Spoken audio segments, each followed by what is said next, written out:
very glad to inform all of you that there has been an overwhelming response with, I think, the registration of more than 850 people, and I think at any point of time the online presence is more than 500 to 600. So it's a great response, and it's also a testimony to the growing importance of this topic in itself. Traditionally, we as chartered accountants have always been more focused on the accounting side, accounting standards, IFRS, but somewhere we lose sight of the fact that standards on engagement and quality standards are extremely important. And of course, with the, as we discussed, I think 2 days back, with the increasing oversight and the increasing expectations, this is an absolute necessity. Today's topics are very important: audit evidence, audit reporting. You have these two are the core of our entire audit exercise. What audit evidence should we look for? What are the external confirmations that we would like? How is the going concern concept being affected? So, and then how do we draw our audit conclusions? Today we are going to end with that, and how do we report them? So we have very learned faculties with us. CA Chirag Doshi who will be taking up the first session on audit evidence, and we also have CA Manoj Dama who is going to take up audit conclusions and reporting. All of us will be immensely benefited by their knowledge, their experiences. With these few words, I'll now request CA Abhishek Tiwari, coordinator for today's program, to kindly introduce the first faculty, CA Chirag Doshi. Thank you, Rahul sir. It is my privilege to introduce our faculty, CA Chirag Doshi sir. Chirag Doshi sir is the managing partner at the CD Financial Reengineering Advisory LLP. He heads the virtual CFO, financial reengineering, operating procedure, implementation, and forensic support practice of the firm. He is also mentoring several startups ideas, helping them create value for their venture. He is also a fellow chartered accountant from ICI. He is a certified financial system auditor and CFA US level 2 pass. He has more than 18 years of experience in the field of international accounting, auditing, in Canada, Germany, Dubai, Singapore, Philippines, India, London, and many more nations, while working in Big Four, CA firm, large Indian CA firms, and large corporates. His specialization in IFRS implementation, audit, forensic training, advising client reporting in various countries for companies in various fields of media, entertainment, hospitality, telecommunication, real estate, etc. Independent director on the board of listed entities, private entities, and NBFC. Sir, अगर मैं आपकी profile introduce करने जाऊं तो आज ये पूरा session भी कम पड़ेगा. So with these words, I thank you to Murtuza Kanchwala sir, CA Sweta madam, and CA Rahul sir for giving me the opportunity for this introduction. Thank you, sir. Once again, thank you. Thank you, Abhishek. Thank you very much. I now hand over the, without taking up much time, I'll hand over the session to Chirag bhai. Chirag bhai, you may kindly proceed. Thank you. Thank you for accepting our invitation. Thank you, Rahul bhai. Thank you, Abhishek, for the kind introduction. I also welcome Manoj Dama who is the next faculty after this session. So friends, I'll just share my screen and then we'll see what we are going to be covering today. I hope the screen is visible. Yeah, it's visible. It's visible. Yes, slideshow, yeah. So basically what, as you know, Rahul bhai mentioned in the opening remarks, that yes, the session is pretty critical because it covers you know, the soul and heart of the audit. While we perform audit, obviously we perform to collate audit evidences. Audit evidences come from various ways, including internal as well as external. There are various accounting estimates and you know, related fair value disclosures, related party disclosures which are done in the accounting standard statements. We'll also be seeing the subsequent events, what are the impact and effects. We'll also little bit touch upon what happened during the COVID impacts and the subsequent events of that. Some of the impacts are still coming in the industries, especially the small and medium scale industries. And finally, the going concern era. So in this session, what we are going to cover is the SA 500 series, which will be the critical most will be obviously audit evidence, how sampling are done, how confirmations are obtained, what are negative, positive confirmations, how accounting specifically the standard talks about how an auditor should look towards accounting estimates, fair value estimates, related disclosures, where we are using experts, how do we deal with that, what kind of procedure do we perform, and other things. So those are the elements we are going to see in next 90 to 100 minutes. Starting with audit evidence, which is one of the most critical element of audit, and the base why we conduct our audit is to collect appropriate audit evidence so that we can base our audit opinion on the audit evidence collected. So as per the auditing standards, the auditor has to perform certain procedures which generally we call audit procedures in our language. We have audit programs which we design while we are doing the audits to make sure that we collect sufficient and appropriate audit evidence. These are one of the most critical words in audit evidence is it should be sufficient enough as well as appropriate enough to help the auditor or the signing partner able to draw a reasonable conclusion so that he can give his audit opinion, whether it is unqualified, qualified, modified, disclaimer, whatever, but the sufficient and appropriate audit evidence is the key to base the audit opinion. The appropriateness of audit evidence, one of the most critical requirement is that the evidence which we collect should be relevant and reliable. It should come from a reliable source. Obviously, external and third-party source carries highest credit.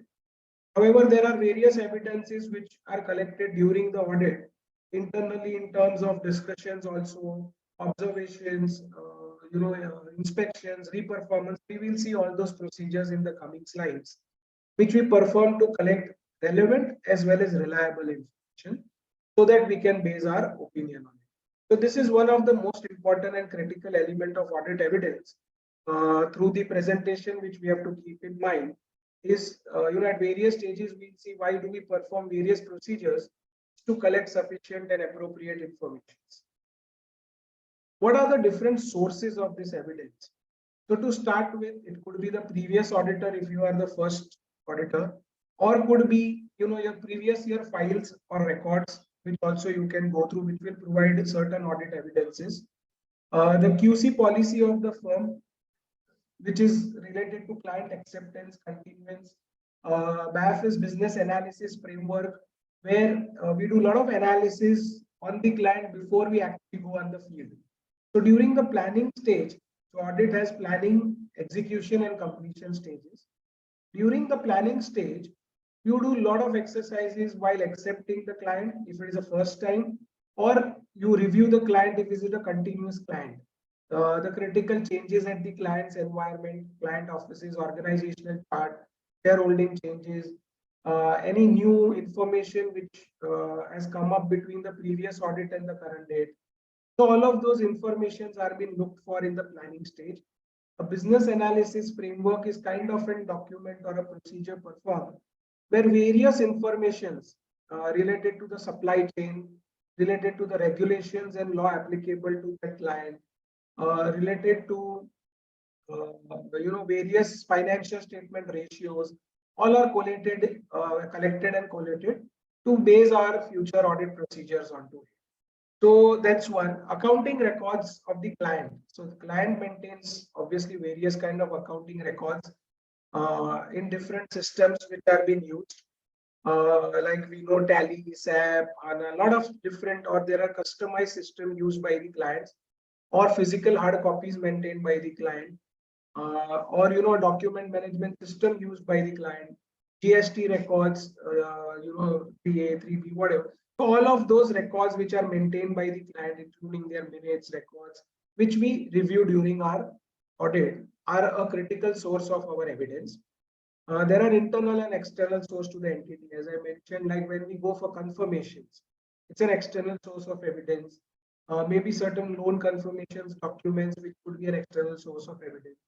Others could be internal source of evidence like expense vouchers, sales invoices, a lot of other things. So these are all internal evidence as well as external. So source could be from anywhere, but it should be reliable and relevant. Absence of information is also sometimes an audit evidence. Many times we look for information if it is not, and let's say we are qualifying our account, absence of information could also be an evidence over there. How do you collect and collate this information? So there are various procedures mentioned under the standard which you can perform, which I have put up on a slide in a shorter format. Obviously, the standard details every of the element, and I'll just explain you one by one which are those elements. So inspections.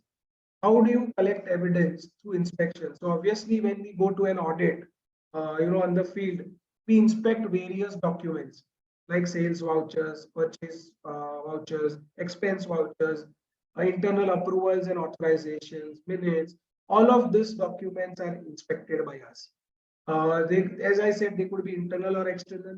They could be in paper form or electronic form. Like many of them now have systems where entire approval cycle is done or performed on an automated system, and there are no manual papers. So electronically, you might have to verify whether the black box is performing the procedures correctly. There are proper risks identified and controls towards it are being verified. So all of this you can verify. You can take auditor's log, which is also now requirement in various systems to make available audit logs for auditors. So even if client has some specific systems, audit logs should be provided by the client, which we need to review. So all of these various kind of documents you can physically examine or electronically examine them. Obviously, during COVID, a lot of procedures were done differently because you cannot go on the site.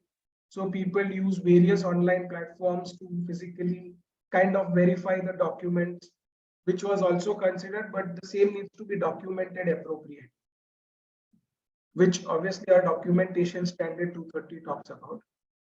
So inspection is one of the procedures which are performed maximum number of times and most of the audits. So even when you do a review of a bank reconciliation or a bank reconciliation controls performed by the auditee, you are actually inspecting the documents or the approvals on those statements. The aging analysis reviewed by the respective managers or the head of department or finance CFO.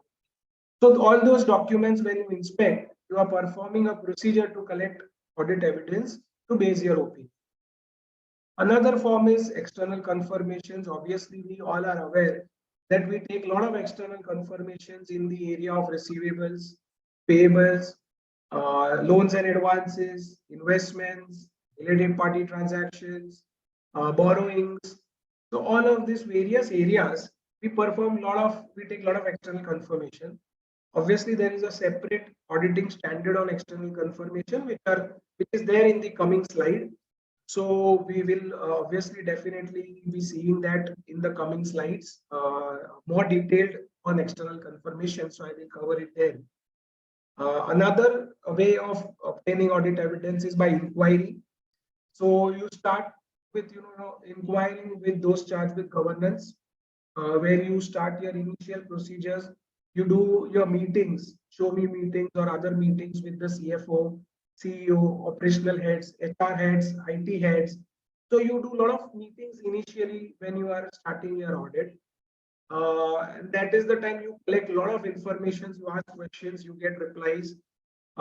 Those charged with governance is the audit committee or the board, which also gives you a lot of information or the areas where they have also some doubts and want to have more detailed audit been performed. If any fraud has come to their notice, then those charged with governance will inform you. So you can cover that during your audit procedure. So initially, a lot of inquiries are being done with head of departments to collect a lot of information. This all should be well documented. Just informal meeting or a meeting without documenting stuffs would not prove an appropriate audit evidence. So generally what we do is after these meetings are done, the agenda is sent before, questions are sent, they are well documented, the replies are documented, and many times also sign-offs are taken from the other person. So, if there are no IT changes, the information technology head of the company will give a sign-off that there are no major changes in information system. So you have performed a lot of procedure previous year, you might not perform much more procedure and you may rely certain because there are no major changes.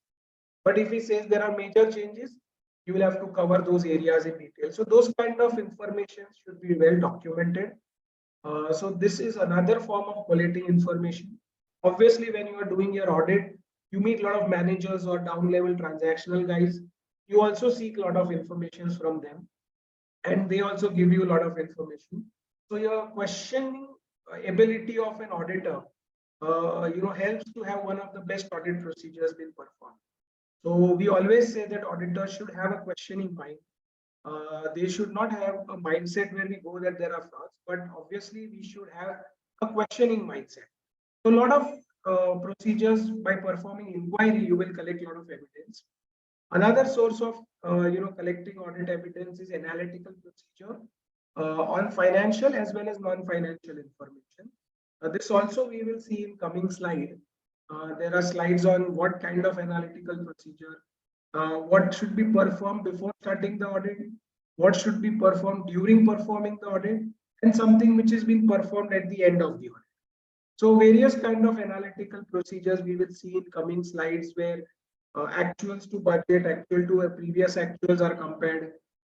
Non-financial information like quantitative capacity analysis, data turnover ratio, human resource ratios, all of these non-financial information ratios also give you a lot of information for your audit evidence.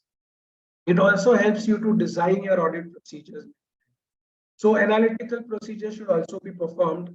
And especially when you will see how to perform an audit, you will see that in execution, you start with analytical procedure, then you will do test of controls, test of details, and other things.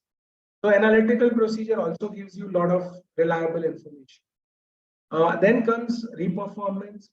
Many times auditors feel that they need to reperform the control. So let's say recalculation of depreciation. This is another form of reperformance.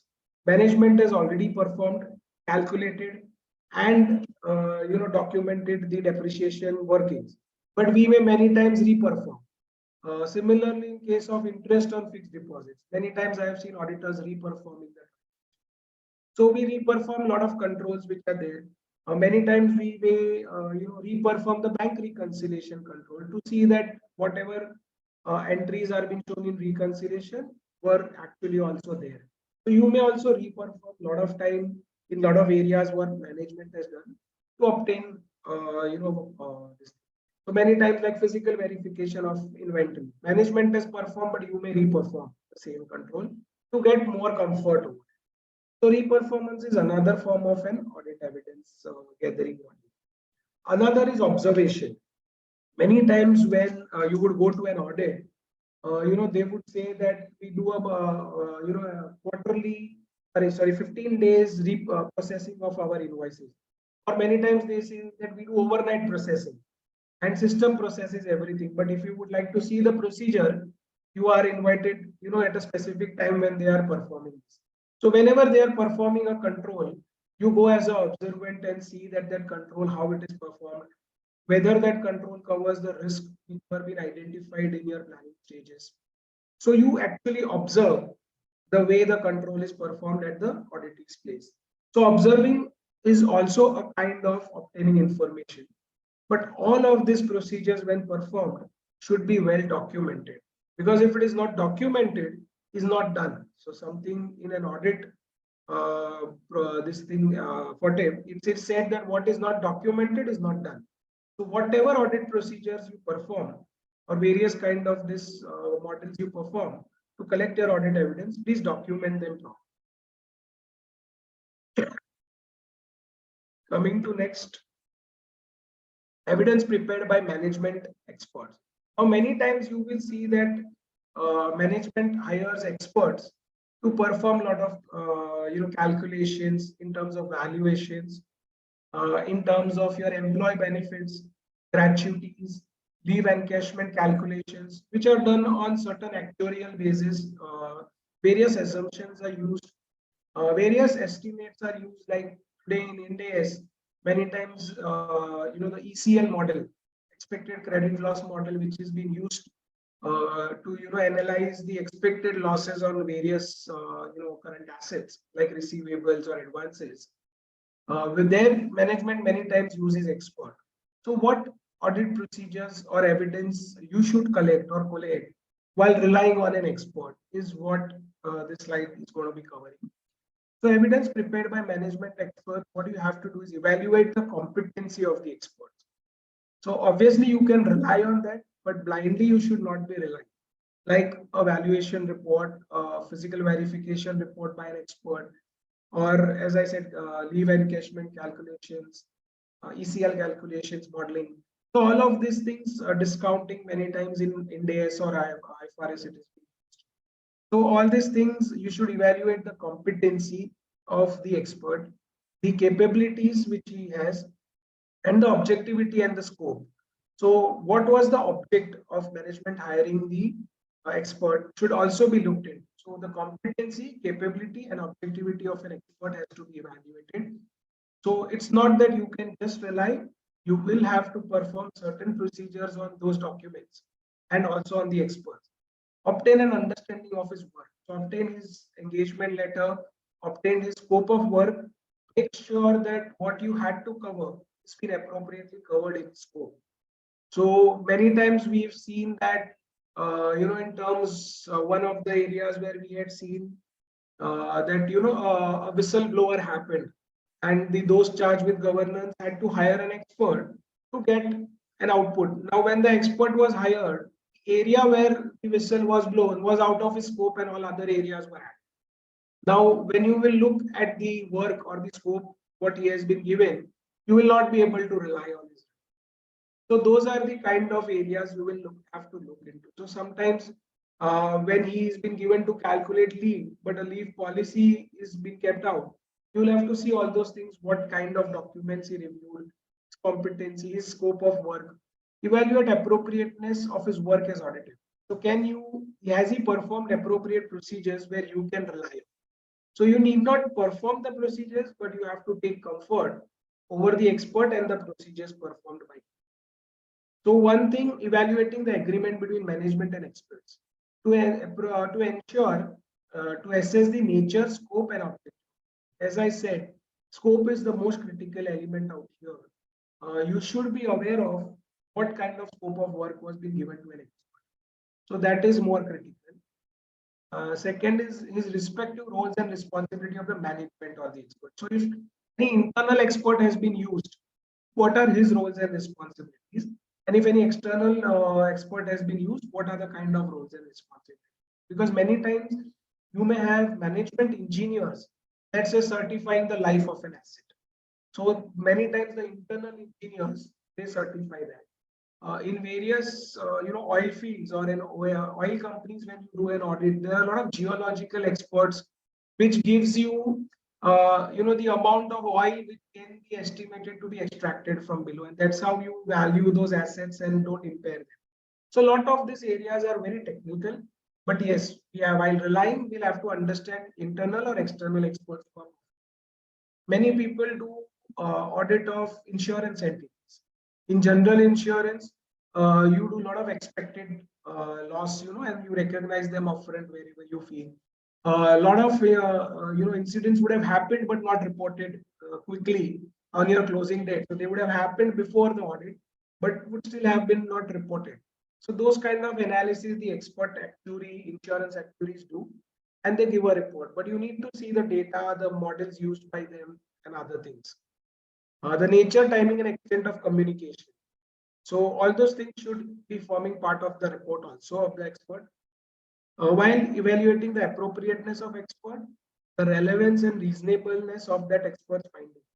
So, what are the findings of that expert? Are they relevant to what you were looking at in your audit procedures?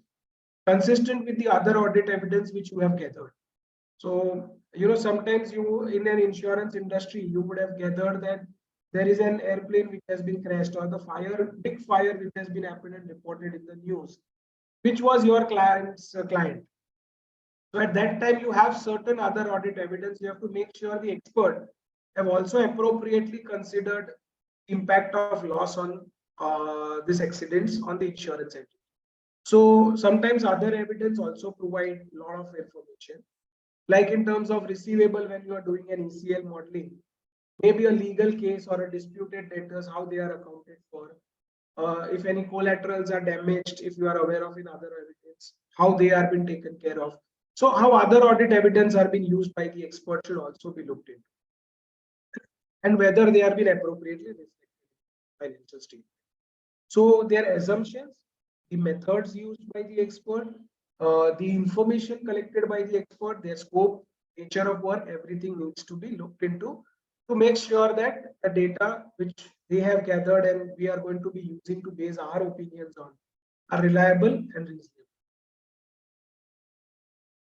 If audit evidence from one source is inconsistent from other, or there is doubt on reliability or reasonableness of the audit evidence, then you may look forward toward modifying your procedures or adding few more procedures, and the effect of that on the audit finally how you report under SC700. So any doubt on the audit evidence or the audit evidence is incomplete, how additional or substituting audit procedures you may perform. So like you don't receive an external confirmation from an receiver or a data. Now, what do? You may perform some additional procedures. You may see subsequent recoveries. You may see whether sales were appropriately done with various other supporting documents to them. Any other communications between them via emails or anything. A lot of things, other audit procedures you might have to perform when base source or you have some doubts over the reliability of that audit evidence.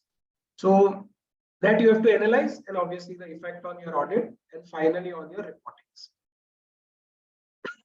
So that was more about what audit evidence. We will see those audit procedures like external confirmation, estimates, all of those in coming slides.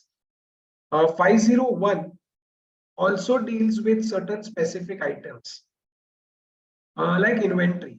So it talks about in certain areas like when you do an audit procedure on inventory, the existence and occurrence of inventory is most critical.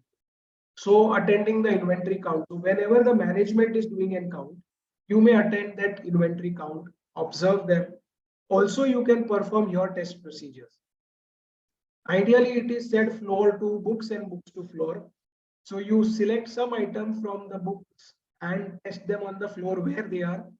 Other side, you may pick and choose some of the items on the floor and ask the auditee to show you where they are reported in the books or in the list of inventory. So inventory attending physical count is very important for an auditor. It is a part of SA 501. You also audit the inventory records in terms of their valuations. The purchase records many times are being reviewed. When stocks are being issued to floor or to the projects, you may review the documents or the approvals for the same. So all of this evidence related to inventory, specifically on the physical occurrence and existence, you will have to verify and perform those procedures, which most of the times the auditee do generally around the year end, or sometimes they do on the 31st March. Sometimes they do pre and do a reconciliation between those few days. So it depends. You may design your inventory physical count along with the management personnel and perform that. But it should be again well documented. The physical record verification record should be signed by both the parties. All of these things should be done. Another element while you are doing existence and occurrence, you also see whether the inventories are slow moving, non-moving, were they kept properly, were they maintained properly, were they like if iron was completely rusted but was a part of inventory, do you need to impair it? WIP is another element, work in progress. How do you verify it is always a challenge. Raw material and finished goods, packing materials, spare parts are easy to do.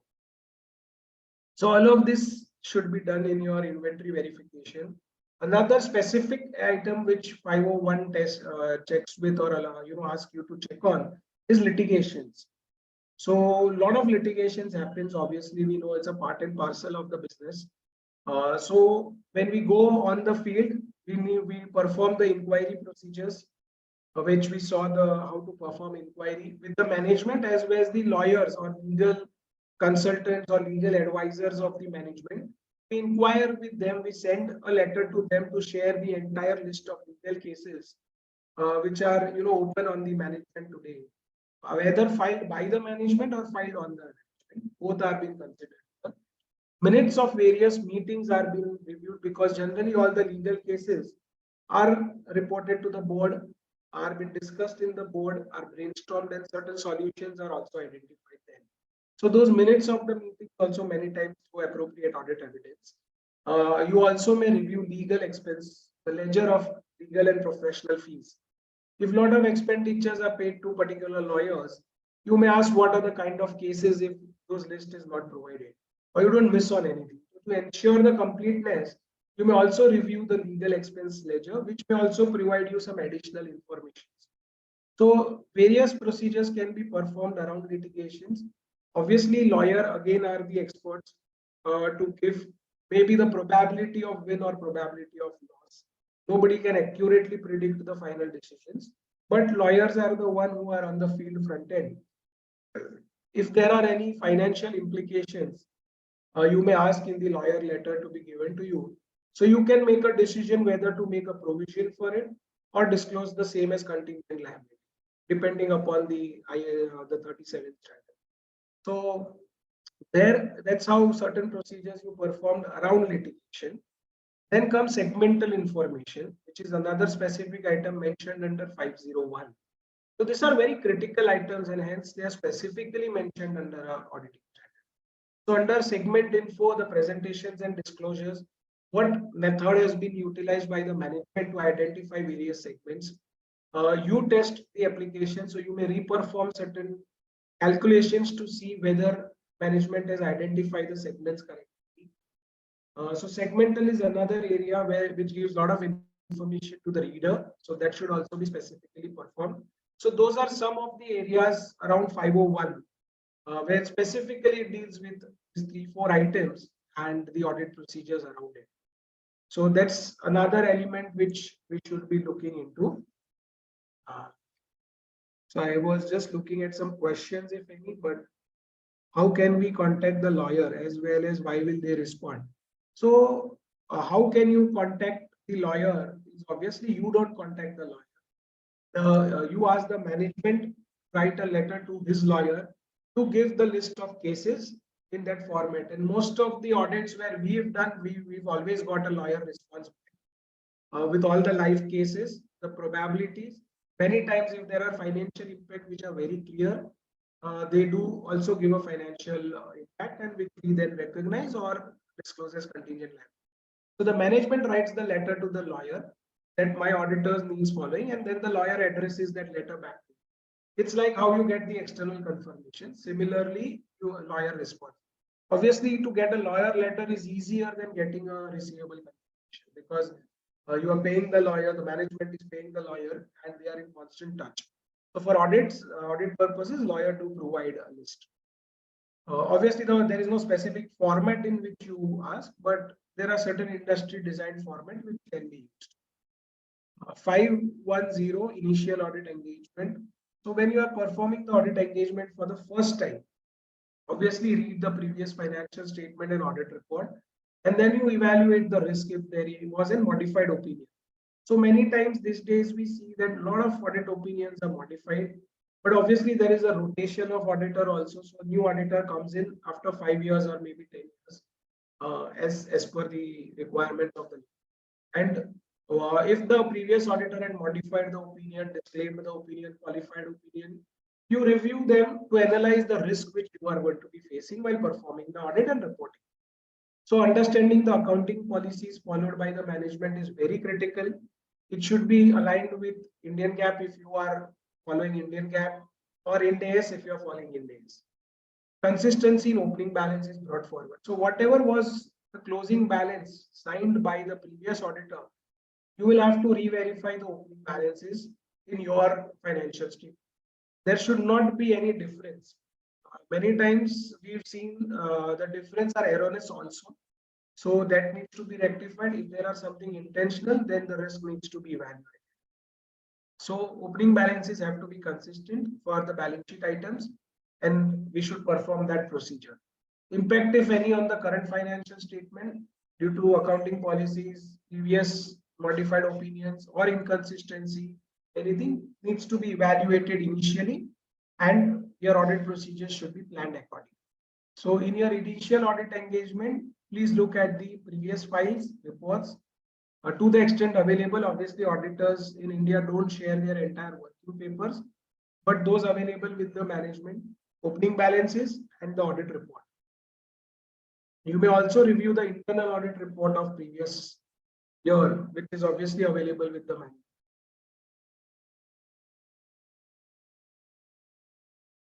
Analytical procedure. We saw before that there were certain analytical procedure, and there is a question also on analytical procedure which will get answered in this slide. A few cases were filed. There are some questions which I will take at the appropriate time. 520 analytical procedures. How, when, what to perform. This is very critical area which gives a lot of information for you to design your audit procedures. It is applied on sometimes consolidated financial statement, on components like separate plans, sometimes separate analysis are done, and on many times on individual elements. So initially when you perform the analytical procedure, you do it on the overall financial statement, and then during performance of the audit or the execution of audit, you do it on individual elements like receivables, payables, various fixed assets, various areas you perform. What kind of analytical procedures? One is simple comparison. So you may compare between previous year and current year, which is the simplest comparison we do. And that we do every time we see the variances. If they are beyond the materiality level, we ask for questions. And many times we come to know that various changes which happened in the previous year, which we need to audit. So those financial, any changes in that financial year, we will then perform the audit procedures. So it could be quarter-on-quarter comparison, or year-on-year comparison, or half-yearly comparisons. Balance sheet is generally compared with previous balance sheet to current balance sheet closure. So those are kind of simple comparisons which are done. Comparison with budgets or forecasts. So many times comparisons are done with the budgets of the management and seen whether they could achieve the budget or how different they were from budget. So all of this analysis throws various light on whether you want to extend your audit procedures in various areas. Many times when we were doing audits, we used to also forecast what could be the sales considering the research done or the information gathered during the planning phase. We may also forecast that we predict that sales would have gone up by 10%. Now, if sales is also actually in the range of 10%, you get some kind of an reliability on the information. Obviously, then you perform your test of controls and test of details. But this gives a lot of information. Pattern comparison. So various, if you are into certain industries which works on patterns, like travel industry, hospitality. So, during vacations, the travel is more, otherwise maybe little less. During rainy, it is generally pretty less. Same way in terms of, textile or something, maybe before the religion, the festivals or before the marriage seasons, patterns could be different. So patterns are analyzed. Even in manufacturing industries, patterns are analyzed. So pattern comparisons can be done. Industry comparison, pattern comparison is another kind of a trend analysis comparison also. Industry comparison. This is another comparison which again throws a lot of light on giving comfort on the overall financial statements of the auditee. It's like you compare to different companies within the industry. So, if it's Infosys, you compare with TCS or Wipro or certain other, competitors of your client. So when you are doing your initial analysis, the business analysis, as I said, you collect information about supply chain, competitors, financial data. So that competitors data can be used to see your industry comparison to the extent the information is available. If most of your competitors are private entities, you might not get information. Again, those informations are available from ROC, at least their financial statements and all. So you may do an industry comparison to see whether if entire industry made loss and if your client made profits or good profits, how was that possible? Is there some cooking up in the accounts, or genuinely your client had an upper hand above others?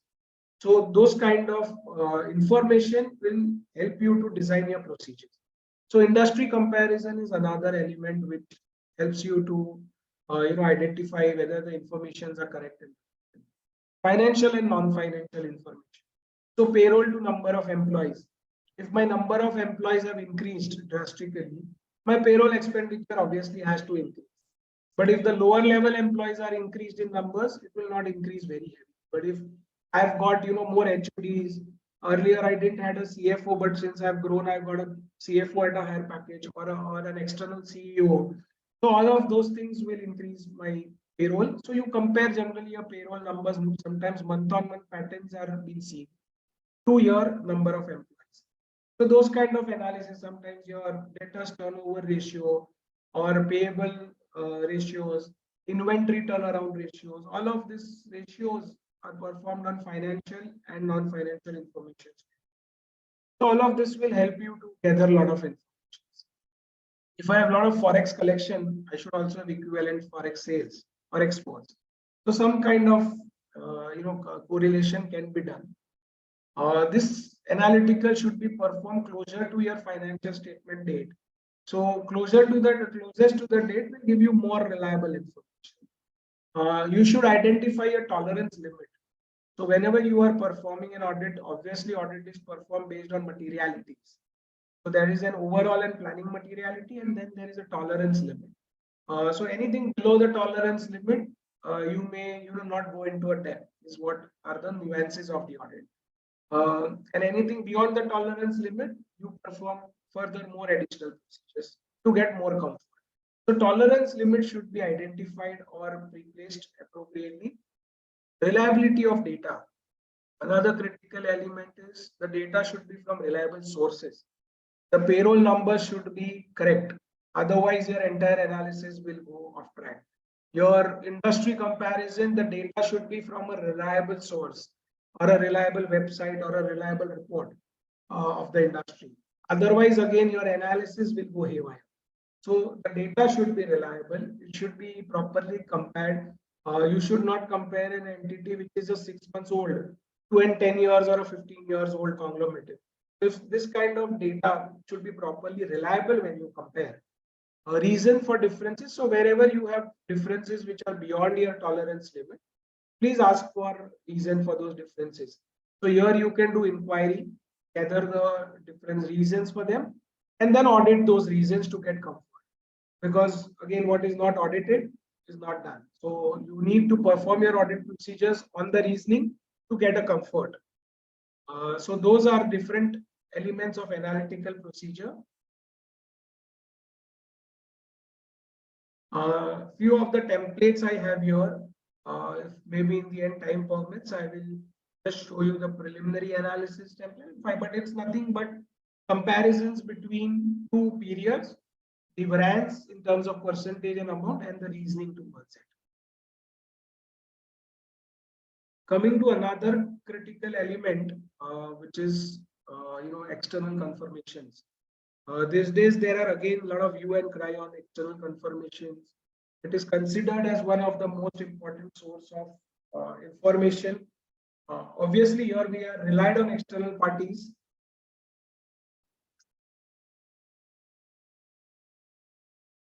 So when we are relied on so many external parties, and the time is limited while you are performing your audit procedure, there is going to be some issues while collecting and collating this information. But what should be the ideal procedure which you should perform so that you make sure you comply with the standards requirement? A lot of people are been getting notices around this these days. So we need to be very sure we perform our external procedures pretty well. Obviously, we are in November. Somewhere for many of the entities, they do collect, if they want auditors to sign their report in April or May, they may not have relevant time because other entities would have not closed their books by then from whom you want confirmation. They are also busy in their procedures. So that time it's delayed. So many people perform the audit procedures maybe for Jan 31st or sometimes December 31st. So that depends on the audit, your information on the client, the comfort on the client and others. But this kind of audit procedures will start very soon because you're coming towards March or the year end. Many entities who internationally report as also December as many times the year end. So this is one of the audit procedure which you should perform and document it 100% properly, because this will be asked if it comes for a peer review, URB review, or an AFRA review. Introduction, we will be covering basically in this essay, the scope, the external confirmation procedures, how to obtain it, what is the procedure, objectives, certain definitions, external confirmation procedure, refusal to allow auditor to send confirmation request. So if your client refuses to send a particular confirmation request, what is to be done? What are the on the results, how you should report? Negative and positive confirmations, what are those, we will clarify, and evaluating the final evidence which we have gathered during this procedure. So this is all what we will see. This is a very important auditing standard which we need to understand. Auditors' use of external confirmation procedures to obtain audit evidence. So auditors generally use that. This does not cover inquiries related to litigation and claims. There is a separate, as we did that 501. External confirmation. So audit evidence is obtained as a direct confirmation. It comes to the auditor. Anything which was collected by the management cannot be relied by the auditors. Obviously, after the Satyam episode, this was changed. So auditors need to gather the confirmations directly. Obviously, management's help is required while performing these procedures because none of their clients will directly report to you unless the management informs them. But the final, the confirmation should be addressed back to the auditors. Should come from the third party and not from the management. And it could be in paper or electronic. It could be an email or it could be a physical paper signed and couriered and delivered. So we will see what procedures to perform by an auditor to get a direct confirmation from the third party. Let me check before that if any question. Is it mandatory to write directly to a third party for external procedure? Or we can go with something like third party ledger or bank statement on client file. I just mentioned that we don't, the one is verifying the client's document, but when it comes to an external confirmation, we can't rely on the client's records maintained by the auditee or any confirmations which they have obtained for their own purpose. So we don't collect the confirmations from the management. We have to directly collect it from the third party. This was the change done after the Satyam. Type of confirmation. So we first understand the type of confirmation. So then we understand the procedures towards it. There are positive confirmation and negative. So positive is where you expect a reply from the other party, whether it matches his record or it does not match. So you expect a confirmation. Whereas in negative confirmation, we write to them that only if you feel that this is not your balance in our balance in your book, you may reply. And if you don't reply, we assume that the balance is common. So that is a negative confirmation. Obviously, positive confirmation gives much higher level of comfort or a higher level of audit evidence than a negative confirmation. But it depends if it's a very critical item. If the receivables are very critical or advances or inventories or anything which is very critical on which you are expecting a third party confirmation, go for a positive confirmation. But if it is something which is not very risk area identified by you, maybe you can use a negative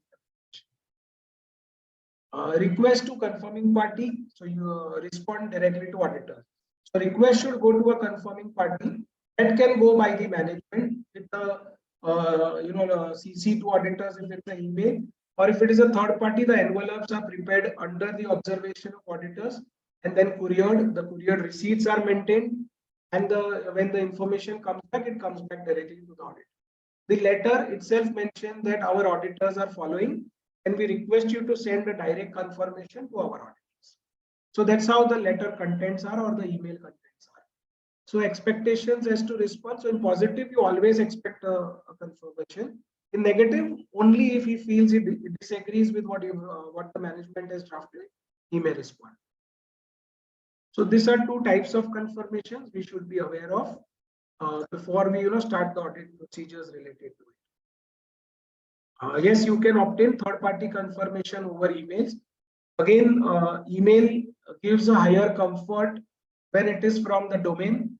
If it is like a Gmail or something, again, the risk still stands of how you get additional comfort. So I'm covering certain questions which have been asked simultaneously. So, we may not need much time in the end for questions. Procedures, determining the info to be requested or confirmed. So first is determine the information on which you need confirmation. Like let's say receivables. Once I have the receivables, I will collect the entire list of receivables. I may select few samples, or I may go for 100%. Generally, over and above materiality limits, or let's say if I want a 70% comfort, I may select parties accordingly.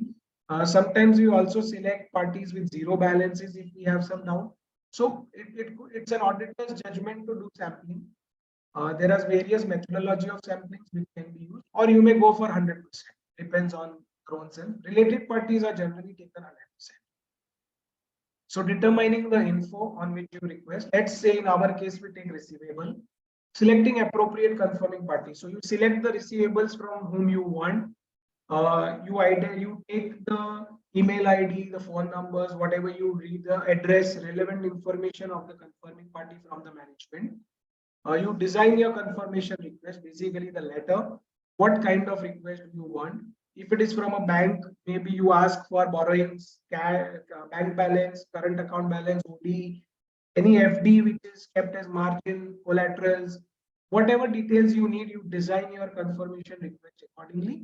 If you want to call for the entire ledger instead of only the balance, you may design your confirmation letter accordingly, and the other party will send you the entire ledger or the transactions. So it depends on what you want. Again, in related party, generally we take all the transactions because they are required to be disclosed also in the financial statement. So it depends on what kind of information you want. Sending requests including follow-ups. Now, this is another critical element of sending requests. So don't just prepare the report and ask the management to courier it. They may or may not courier it, whatever it could be. But you should seal the envelope. Envelope should be sealed in front of the auditor's staff or auditor himself. It should be courier receipt should be obtained back, the final ones which are being sent, and second which are being confirmed that other party has received. If any letters come back, then you know accordingly. And once you send the request, another important element is sending does not end your procedures. You will also have to do follow-up. General industry practice are 2 follow-ups. At least you do 2 follow-ups, and then if the third party still does not respond, because they are not under your control to respond, then you go ahead and perform your additional procedures. As I said, in terms of receivable, you may go for subsequent clearances or various other methodology to get the comfort. So in the areas where you don't receive a confirmation, either you perform additional procedure. Still, if you don't get the comfort and they are material items, then you may think about modifying your opinion. So follow-ups are one of the elements which many auditors have been missing. So, just by sending the information, we feel our job is done. No, we need to do at least in industry practice terms 2 follow-ups. So once you are done 2 follow-ups, you may perform additional procedure and then, but at least 2 follow-up, maybe via email, letter, whatever. Designing the confirmation. So another element was once the procedure is ready, now you design your confirmation request. Generally, what it includes, it obviously it's specific to the clients, but on a general term, request should be properly addressed for proper person on the other side or the designation on the other side. Contains written info for response. So your auditor's details should be mentioned. Your auditor's address if it's like courier or email ID, or the contact number of the auditor, so that the third party can directly respond to the audit. So those information should be part of your letter. Factors to be considered, again, assertions to be addressed. So what kind of assertion you want to address? That's how your letter should be designed. So if you're looking for completeness, maybe you can call for all transactions. If you are looking for existence of that balance, then maybe only a confirmation of the balance. If you are looking for presentation and disclosure of collaterals or terms and conditions of borrowings or any other instruments, then you sign your confirmations accordingly. So this is another important element where you specifically identify what assertions you want to meet and you design your confirmation request. So it helps you in meeting those assertions. Specifically identified risk, if you have identified any specific risk and you are sending a confirmation, then that confirmation should be designed accordingly to mitigate that risk. Layout and presentation of the request. Generally, there is no specific layout, but obviously you will start with addressing, giving details of yourself as an auditor, the balance, confirm whatever is the balance in the books of the auditee, and ask them to confirm signatures, dates, all of this element. I have a couple of drafts. Maybe again I can show you. Prior experience also plays an important role in designing this. Method of communication, as we said, you want to do email, courier, you want to send the person and get it confirmed. Many times with the banks we do. If banks are not responding very quickly and I have my signing dates closure, like sometimes people are signing on 15th of April. So auditor needs to perform all these procedures and get a comfort. So you may send your person directly to the bank to get a comfort. So method of communications could be different, but should be reliable. A management authorization is important. Then only the confirming party generally responds to the auditor. Because unless the management will ask or request them to respond, they will not respond. Is a normal procedure. Ability of the confirming party to provide. So you have to see that who on the other side is also confirming. It should not be the receptionist just confirming and signing back the letter. To certain kind, when the letter comes back also, you make sure that you write in the letter also that signed by authorized person or something. It makes the authorized person to sign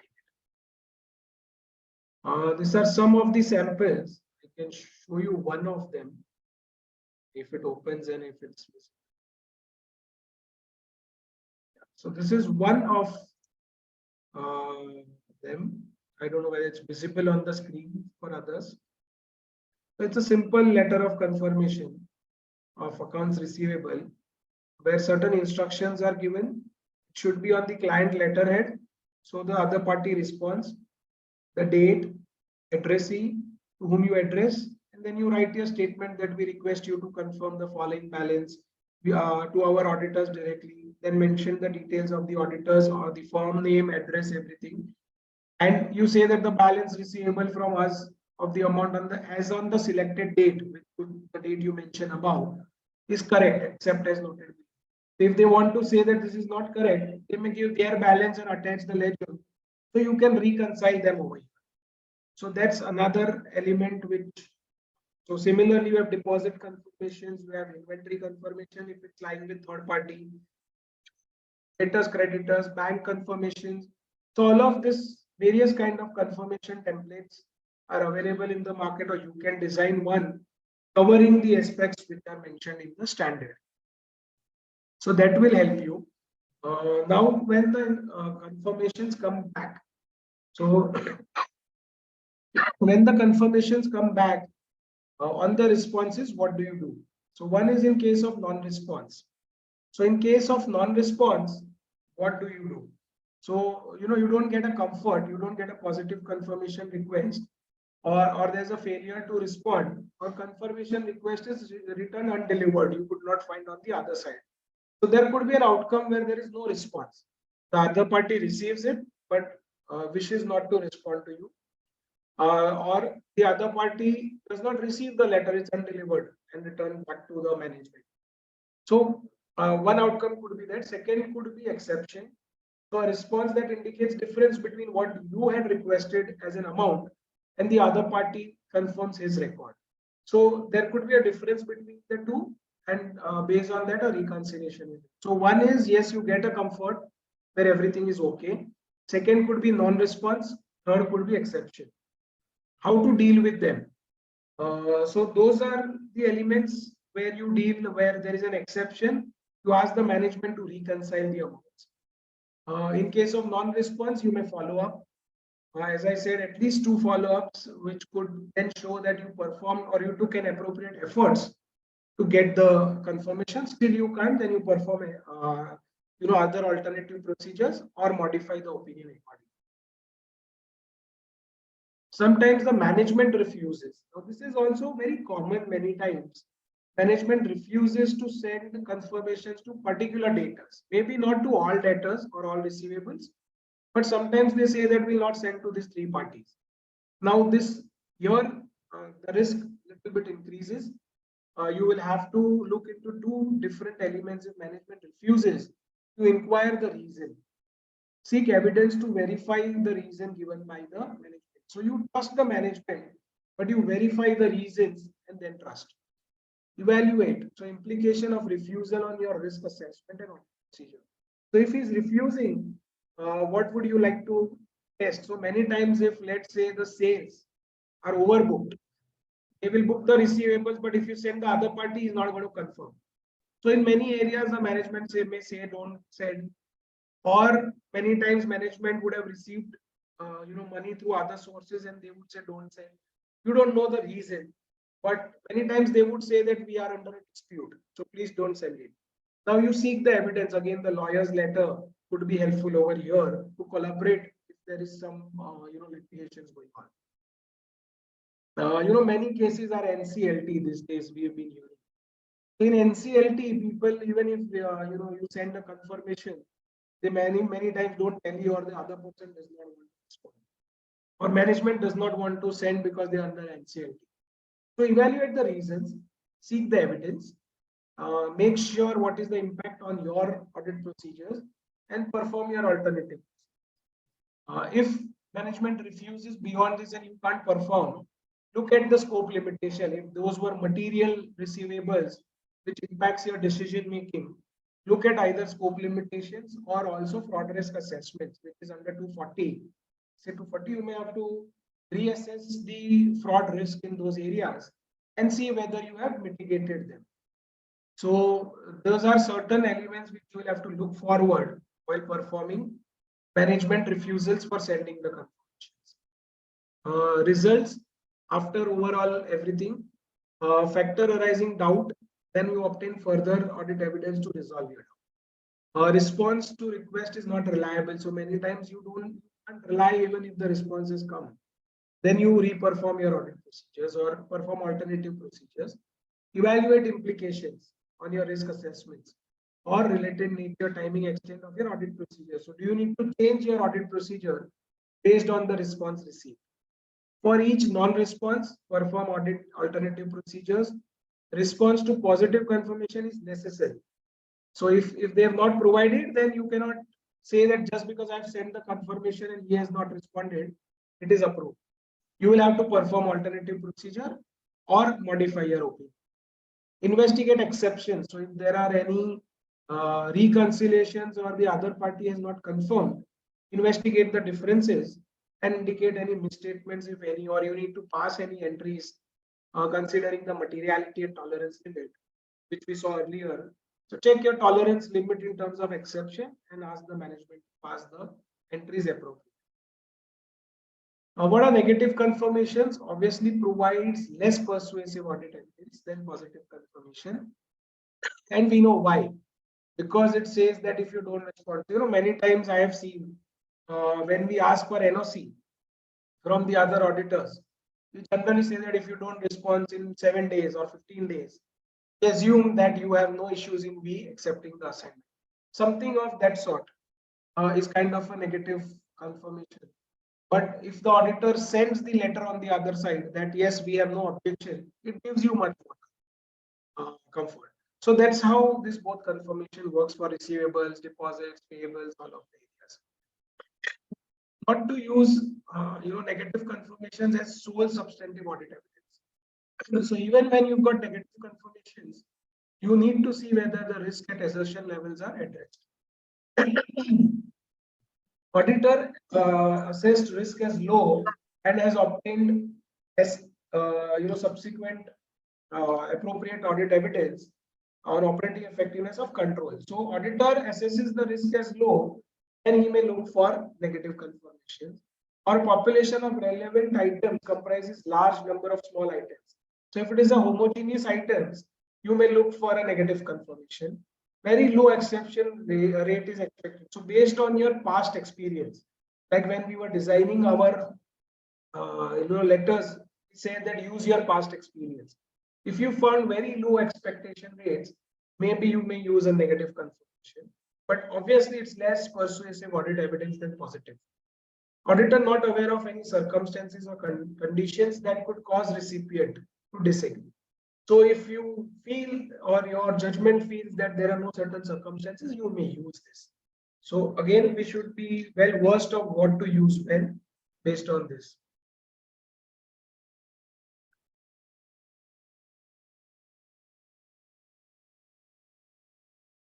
So whether the results of this entire external confirmation procedure provides relevant and reliable audit evidence, or whether performing further audit procedure is necessary, is what you have to evaluate based on the responses received.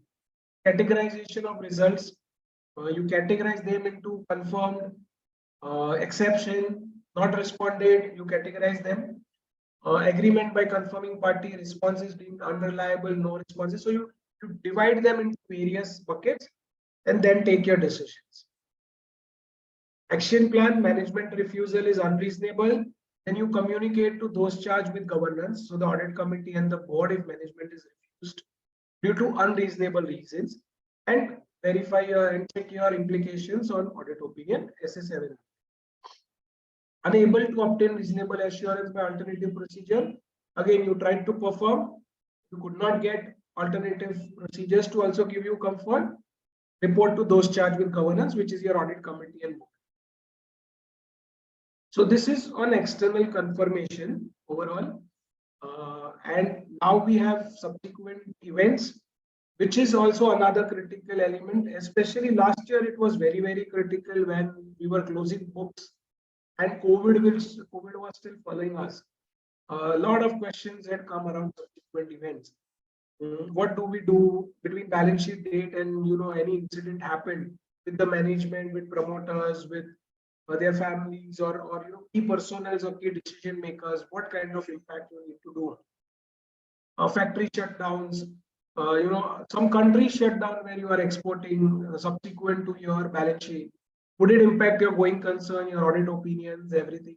So subsequent event in normal scenarios are definitely important, like fire, theft, maybe raids. So all of these things are subsequent events which could have an impact. Obviously, our accounting standard tells us when to disclose an event or when to change your financial statements based on the subsequent event. So if the conditions were existing on the balance sheet date, you change your financial statements if they are they could impact the decision makers' decisions.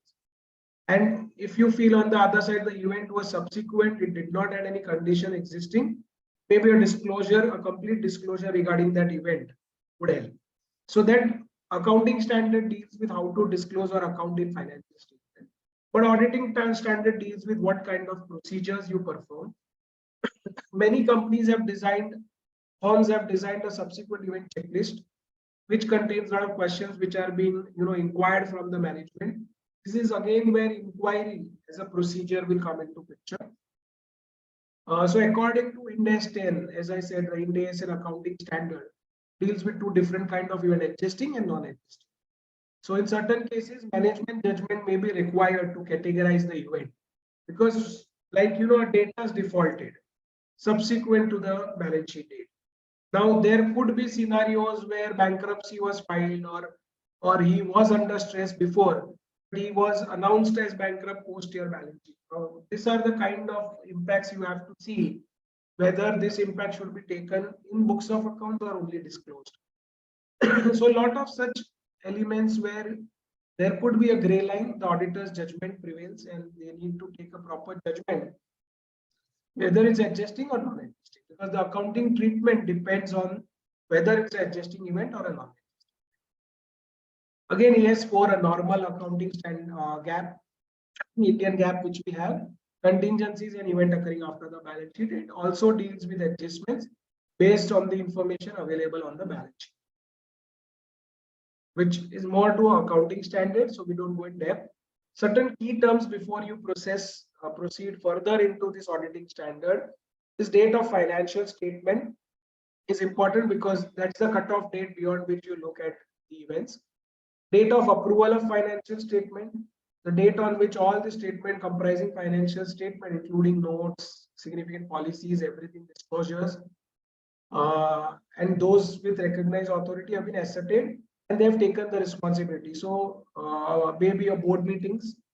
So the date between the financial statement, board meeting, sometimes the date of audit report, which again SA 700 deals with, but the date generally is the date of approval of financial statements. But if there is any gap, then how do you deal with those events which, if any, happened between those dates? All these dates are very critical to identify whether it requires an adjustment or not.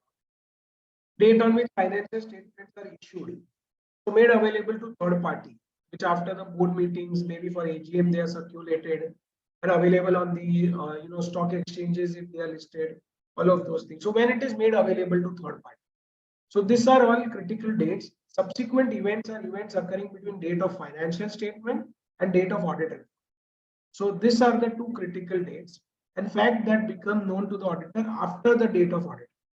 So if any facts which auditor comes to know after the date of audit report, how he is supposed, will also the standard tells us about, and we'll see in the comments. Responsibilities of the auditor.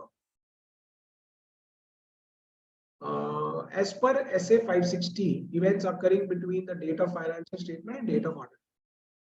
Auditor shall perform audit procedure designed to obtain sufficient audit evidence to all events occurring after the balance. So again, you inquire gather evidence and information, and review all the events which occurred between financial statement and date of signing of your report. The auditor is not, however, expected to perform additional audit procedures on matters to which previously applied audit procedures have provided sufficient. So if those are the events on which you have already got a comfort because you are aware of, you may not perform additional procedures. But if not, you will have to perform. Now, this is a chart which helps us to summarize the whole standard together under the requirement of this essay.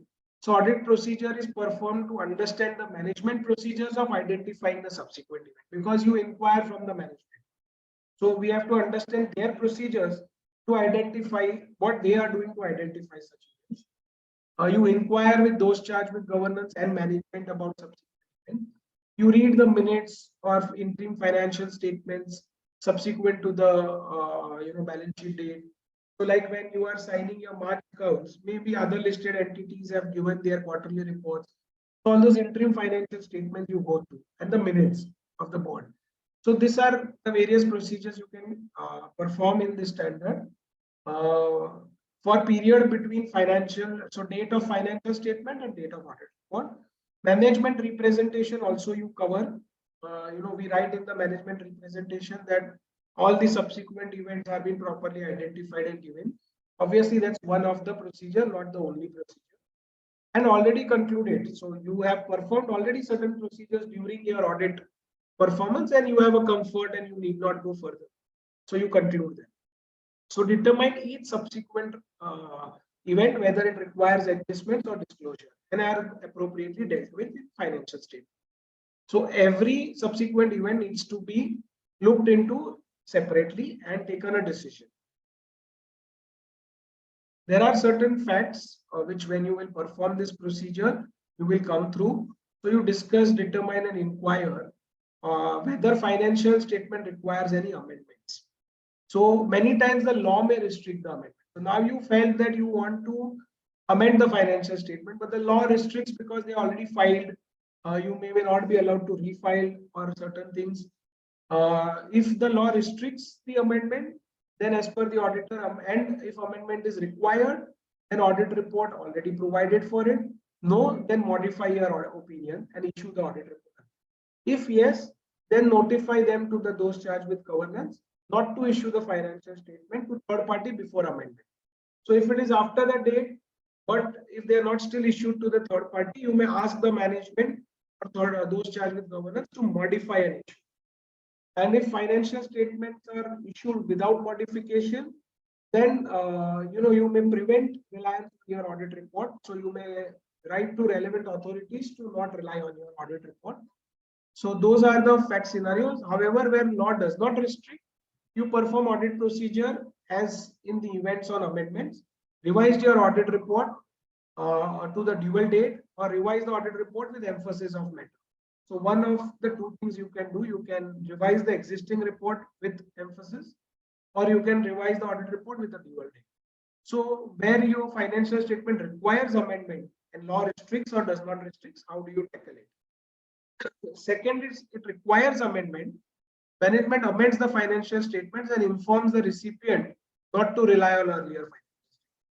So if management has already done audit the amendment, review the management steps to prevent reliance on earlier report, what kind of communications they have done, and revise your audit report on the same or emphasis of that. If management has not informed the recipient, notify the management of those charged with governance to prevent the reliance on the audit report.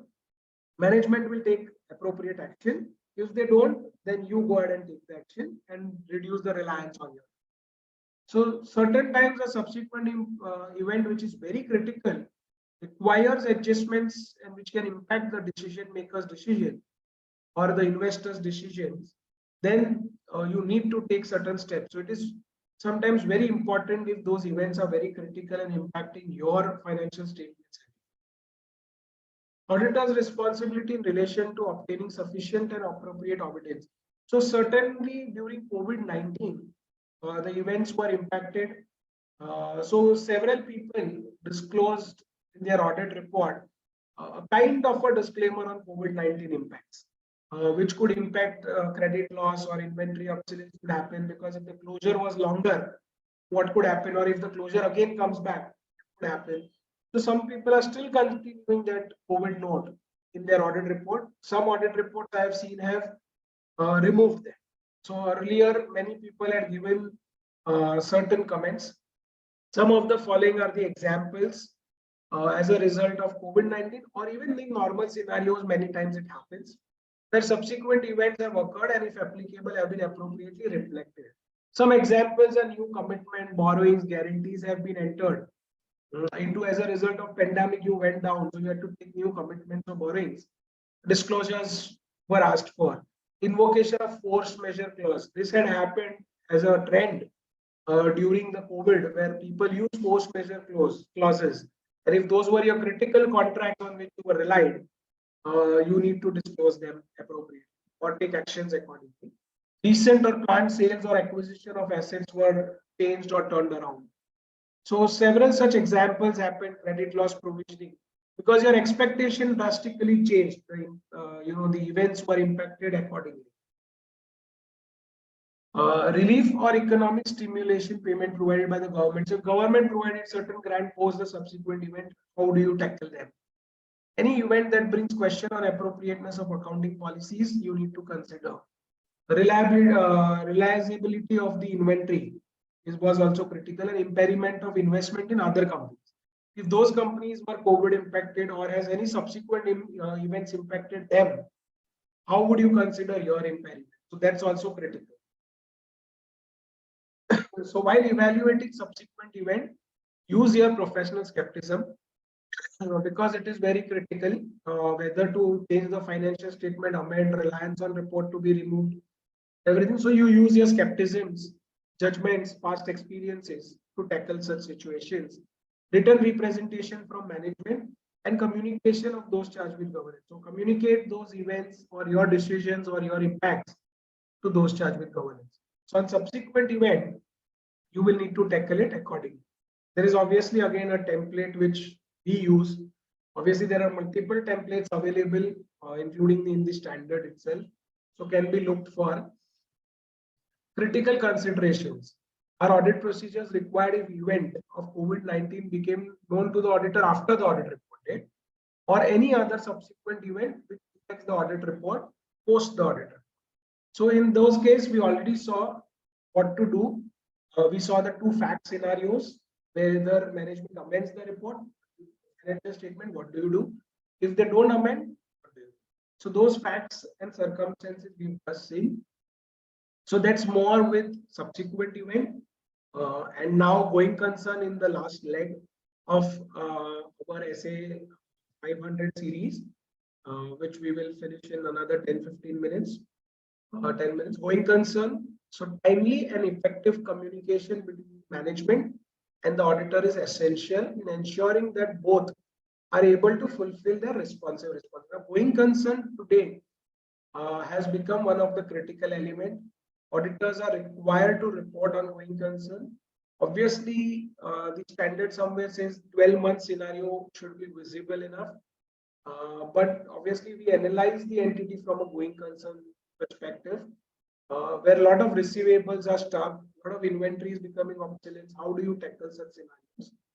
So timely and effective communication between management and auditor is essential. And an auditor needs to get a comfort because entire accrual principle on which the financial statements are prepared, going concern is the base for everything. And is ensuring that both are able to fulfill their responsibility in relation to going concern aspects. Going concern, a fundamental principle in preparation, as I said, of the financial statement. Management as well as everybody assumes and makes a specific assessment of going concern assumptions. Judgment about inherent and uncertain future outcomes of the event. So period at least 12 months from the balance sheet date is been looked at. If you feel there are any uncertain events where the outcome will change and going concern principles are impacted, you need to disclose it accordingly or qualify, modify, disclaimer based on that impact or criticality of that event, based on information available at a particular point in time. So going concern principle is based on information available at a particular point in time when auditor is signing his report. Something happening beyond it where that could not be the scenario which was envisaged or which was already there, which auditors could not identify. If such scenarios are there, then auditors should not, the standard does not require you to report. So it's basically at a particular point in time. If after 3 years the company goes bankrupt, and if the reviewer starts reviewing, saying 3 years back, what did you? Now that information was never available at that point in time. So that is also a critical element in your going concern assumption, which should be well documented. If these things are not documented, it is very difficult to prove to the reviewer. And today, these are the questions asked in most of the reviews. Going concerns, materiality, planning, risk analysis. These are very critical elements. External confirmations gathered, how gathered, what kind of comfort, how you have analyzed the experts. So all these things questions have become very common in all reviews now. A going concern is affected by size and complexities of an entity, nature and consideration of the business. So all these things need to be looked into together to make sure that you can rely on this going concern principles. Auditor's responsibility is to obtain again sufficient appropriate audit evidence about management's use of going concern. So management is used, you review those assumptions and get comfort for yourself, collect appropriate audit evidence. Conclude whether there is any material uncertainty about entity's ability. If you conclude that, modify your report accordingly. Either the financial statements have to be modified. If still management does not, you need to modify your opinion. So again, SA 700 will deal with. certain risk assessment procedures in relation to going concern. So these are some of the examples which we experienced and we use to make sure if any doubts are casted, what to do. So net liability or net current liability positioning. There's a huge net liability or negative current liability positions. Management intentions to liquidate the entity or cease operation. So then you need to ensure whether if such scenarios are there in financials, if you see negative liabilities, negative operating cash flows continuously coming in, adverse key financial ratios with substantial operating losses, inability to comply with term of loan agreements, like they have taken loans but covenants are not met. Ind AS specifically looks at covenants, and if they are not met, they disclose the loan as current instead of long term, even the long term borrowings. So all of those things, if financial certain kind of this conditions exist, it may create a doubt, and auditor needs to be very sure they assess the risk properly. Operating, management intentions to liquidate the entity or cease operation. Now, if you read in the minutes or something, if let's say the management has a rental income, and if they plan to sell the property, the rental income will become zero and the property will also go. But if they are able to manage the entire liabilities with it, it's still a going concern. But if they're not going to be able to meet it, then you need to reconsider your comfort over the assumptions of management for going concern. Loss of key management without replacement. A lot of startups today, they were run by promoters, where if promoters start leaving out or key management starts leaving out, then the show still run. Labor difficulties, if you are facing labor unrest, labor difficulties, closure of plants, those are the kind of signals to evaluate.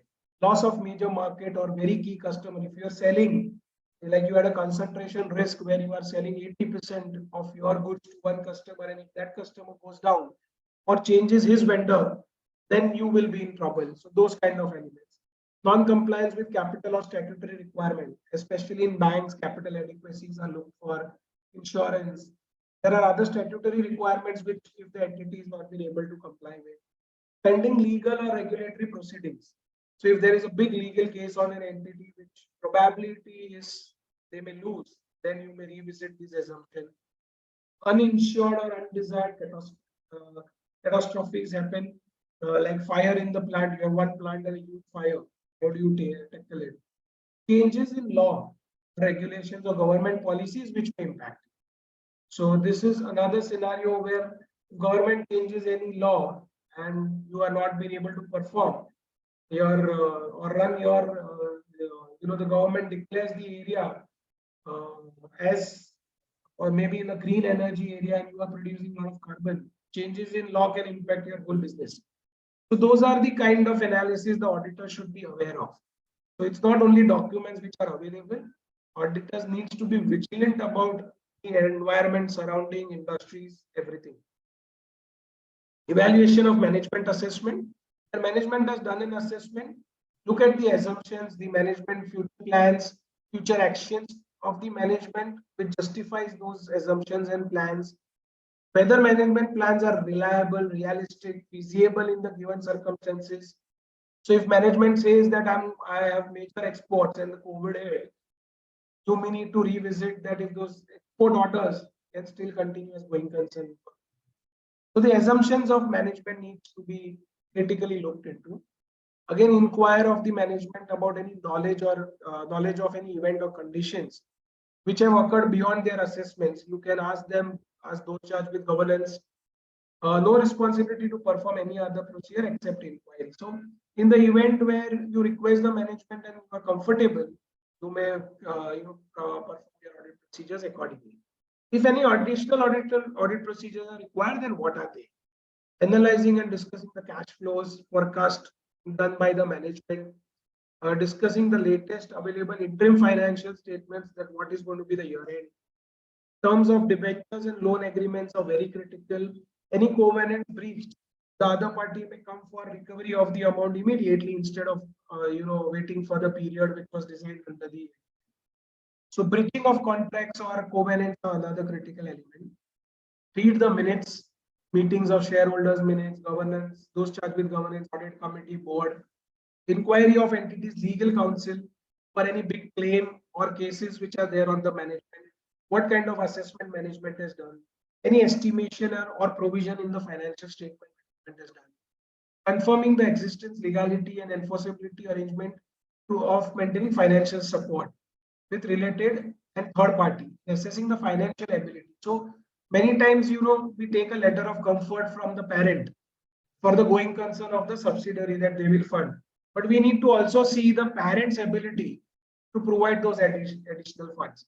So just don't rely on those letters or representations, but also go ahead and perform your relevant procedures to make sure that those parties can also provide those funds when needed. Entities plan or deal with unfulfilled customer orders, confirming the existing term and adequacy of borrowing facility, obtaining and reviewing reports of regulatory actions, if any, and adequacy of support of any planned disposal of assets. Key questions during COVID-19, not much relevant right now. The last section, which is audit sampling, I will quickly take through, and then I'll hand it over to back to the next faculty. Designing and selecting the audit sampling. This is another very critical element, and evaluating the sample results till the end. So sampling can be done as random, where we just pick up the samples. Another is statistical, like we may say that every 5th item in the sales register we pick up, or every 100th item. So any kind of or statistical sampling can be done. And judgmental based, I may just screen through all the items and pick up few of them. So those are the various forms. Systematic selection is like number of sampling unit divided by sample size. So sample at every interval is collected, which represents the population. Haphazard selection, just without any technique, you may just select. Another is stratification. So you may stratify the sample into various buckets and then select samples out of the bucket which represents the population. So you may stratify them, which is another way of selecting samples. Tolerable misstatements, so generally transactions below the tolerable limit are not selected in samples. That's the general way to reduce the work and efficiently perform your audit procedures. Sample size is very critical. So if you are testing controls, there are still standard sample sizes where daily control performance 30 samples, multiple times a day you do 60 or 120. If it's monthly, then you do 5 samples. When you are testing controls, when you are testing the test of details, the auditor needs to determine the sample size based on the judgment and past experiences. Deviation and evaluation. If there are any deviation where you selected the sample and it does not matches, or obtain a high degree of certainty that it's not a representative of the population, so then you will need to perform more additional procedures to gather sufficient and appropriate evidence from the remainder of the population. Test of details means test of transactions. So if the projected misstatements plus the other misstatements which you got are greater than the tolerable misstatement, then sample does not provide reasonable assurance. So your misstatement should be within the tolerable misstatement. If not, then either you increase the sample size to gain more comfort or perform alternative procedures.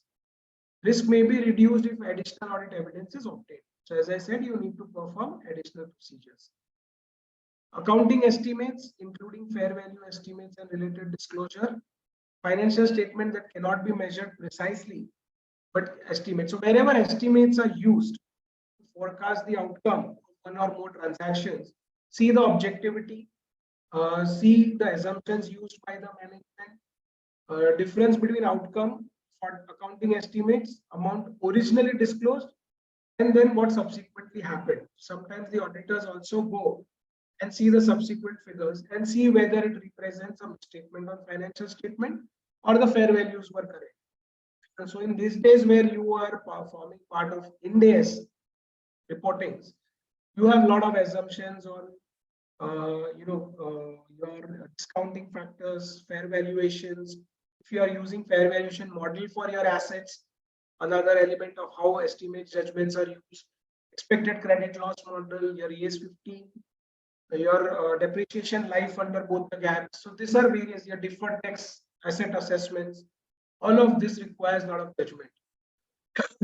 So wherever judgment or accounting estimates are used for recognizing the fair value or provisions to be made, make sure that they are properly analyzed. Some of the examples of accounting estimates: allowance of doubtful debts, inventory obsolescence, warranty obligations. If you have warranties, how do you provide for it? Because accounting standard requires you to provide for warranty obligations. Depreciation method and useful life of the asset. Provision against carrying amount of an investment in your subsidiary, related party, or any other strategic investments. Outcome of long-term contracts. If you feel any provision, the outcome in the end is going to be a loss is estimated, then you make a provision upfront. Financial obligations or cost arising from litigations. So again, judgments or estimates are required here. Fair value estimates in case of complex financial instruments. If you are a part of Ind AS 109, requires a lot of different ways of recognizing the financial instruments, especially when you are using the fair value level 3 model. Lot of estimates are used arrive at the fair value. Share-based payments requires a lot of estimates when the other party is going to utilize his payments obligations. Property or equipment held for disposal, again estimates are required. Goodwill analysis, impairment of goodwill, transactions involving exchange of liabilities between independent party without monitoring. Any barters happening, then it requires fair value estimates, accounting in even Ind AS. So all these areas will more or less touch upon. So this is not an exhaustive list, it's just some of the examples where estimates could be used. So identify the risk of misstatements surrounding those estimates. To the extent this accounting estimates will depend on the judgment of the auditors. Sensitivity analysis on the accounting estimates. So now Ind AS also requires you to disclose sensitivity analysis in various areas where estimates are used, and those are disclosed as a part of financial statement disclosures. So analyze the risk of the sensitivity. If my estimates go wrong by 10%, up or down, what could be the impact on the financial statement? The existence of recognized measurement techniques, the length of forecast period. So how long are you drawing from the past data? How much past data is used to forecast the future data? All this analysis the auditor needs to do before relying on the judgments or estimates. So to the extent the estimates are based on observable or unobservable. So level 2 or level 3. Level 1 and 2 has more observable data, where fair value model level 3 is used to arrive at fair valuation. Unobservable data inputs are used, and that's where the risk of materiality increases, and we need to come over it. Determine whether any of the estimates having high estimates uncertainty give rise to significant risk. Determine the magnitude of risk. Determine the impact on your results and the outcome of the review of prior period accounting estimates. So you see the accounting estimates done previously, match it with the current estimates, and you can see whether the estimates of management were correct over the period. Auditor's consideration, test of controls, details. So based on this judgment, you will see whether you need to perform test of controls. You need to perform test of details also along with test of controls, where you verify the transactions. Risk of material misstatements, is it within the tolerable limit of the auditor? Identify indicators of possible management bias in the judgments or estimates.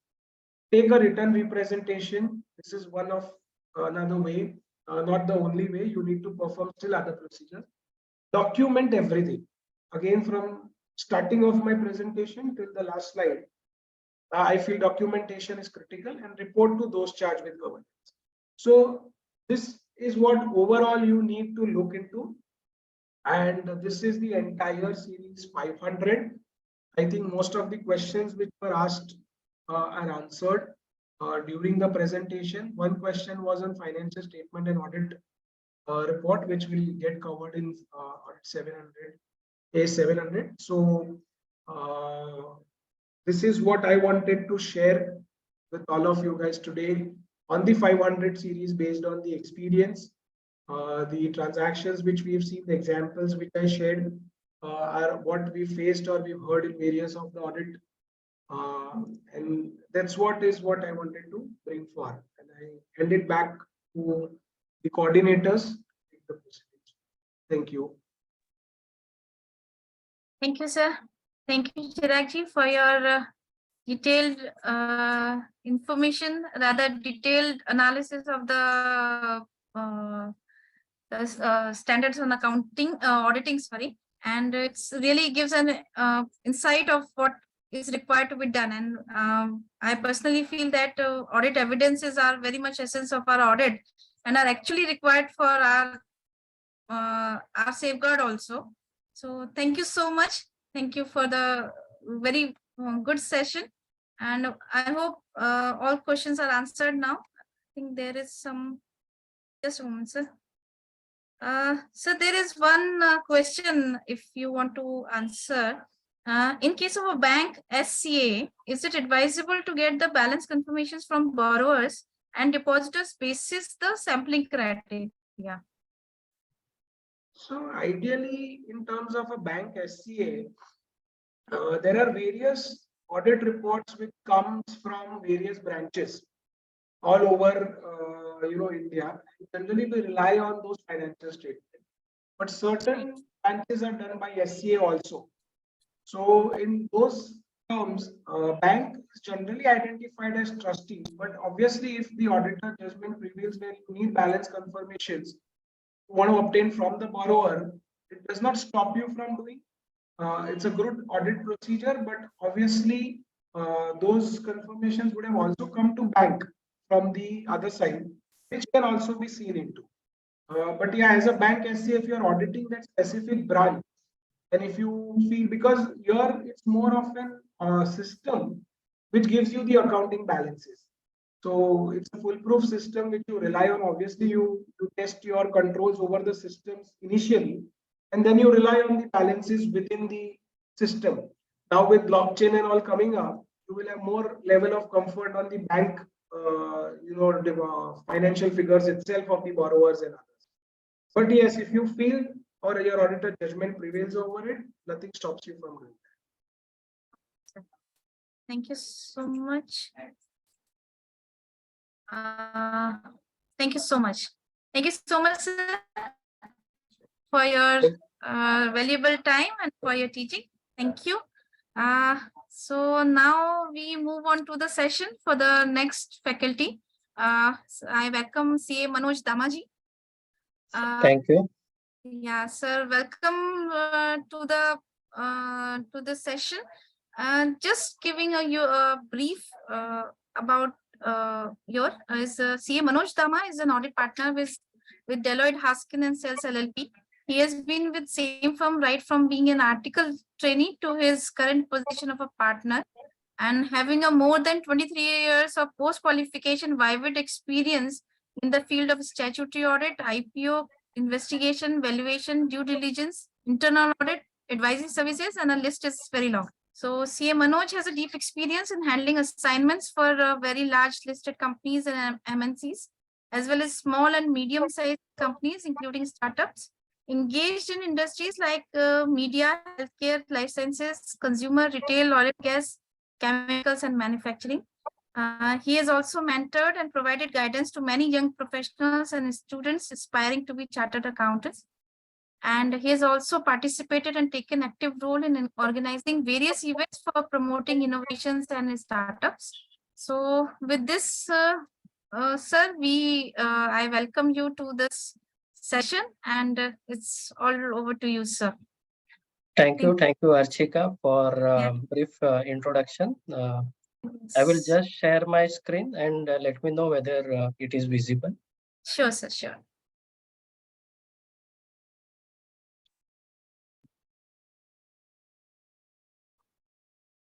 It's visible, sir. Yeah, yes, hold on.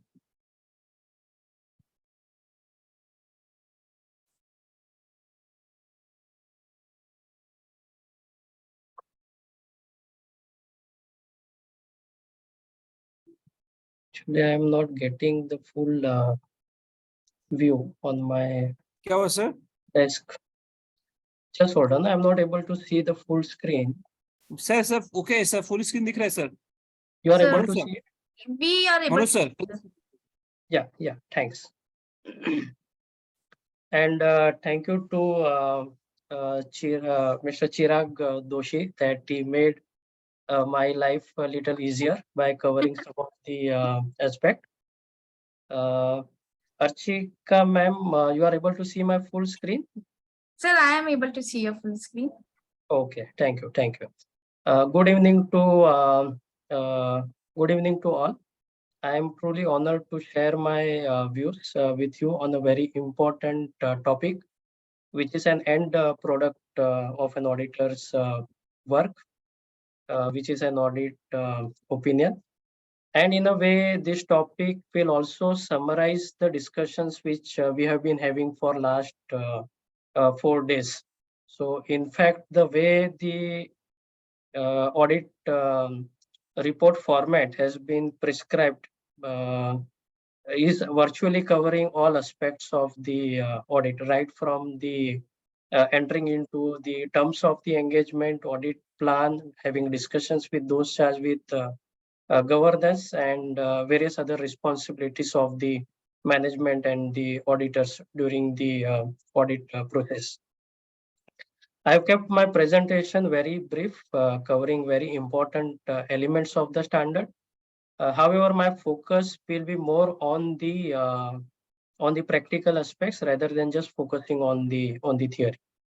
I also take this opportunity to thank WIRC for their initiative to hold such a refresher course on standards on auditing. As in today's time, not only the compliance with the auditing standards is important, but also demonstrating such compliance is very, very important for the audit profession as such. This topic is also important because if something goes wrong, definitely regulators and investigative agencies will challenge the audit opinion and will also challenge that how auditors have reached to such a conclusion. Recently, there is also one more agency, which is NAFRA, which is looking into the audit quality by various professional. Currently, they have picked up maybe a top tier firms to review their work paper and to determine whether it meets the audit quality requirements and what are the areas which it can be improved it basically further. And that is why we have a globally acceptable standards on auditing and globally acceptable standards on accounting, which ensures that the uniformity, consistency, and comparability in the accounting and auditing world. And yes, India is moving very fast in that direction. Now, why these standards are basically there? Definitely, it is there to help the audit and accounting profession, because if you adhere with the frameworks of the auditing and framework of the accounting, though you may have to go through the process whereby the external reviewer will review your work paper, but if you have complied with such standards in substance, you will be able to stand by the audit work which has been performed and the audit opinion which you have been reached. Actually, for me, it means that currently a significant importance is being given to our audit work, and the same is being relied upon by various stakeholders. Take an example where basically a vendor entering into a arrangement with the customer and giving the trade credits, or investor buying or selling a security, or banker sanctioning a loan, or government collecting taxing. Now, all these stakeholders place reliance on the financial statements. However, unless and until these financial statements have been vetted by an independent auditor, always there is a doubt on the reliability and credibility of the financial statements which are provided by the management.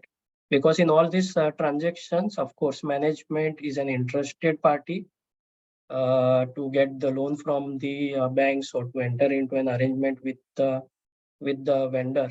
And definitely all the stakeholders need that somebody independently perform the audit in accordance with the laid down standards and issue an audit report for all the stakeholders to place reliance on the same.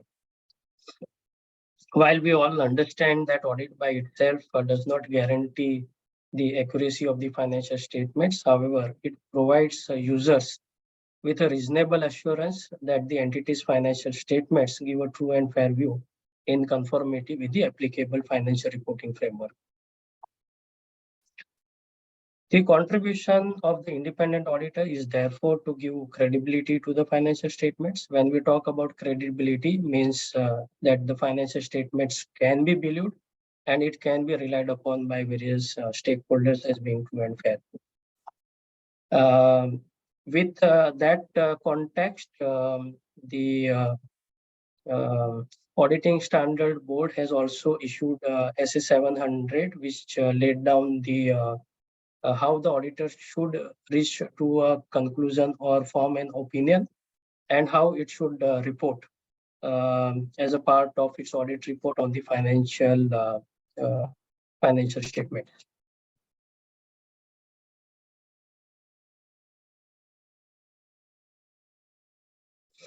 For audit conclusion and reporting, there are also other reporting standards which are required to be complied with. However, SA 700 is a parent standards on the reporting standards, because it lays down fundamental principles of reporting, and other reporting standards draw their structure from these principles.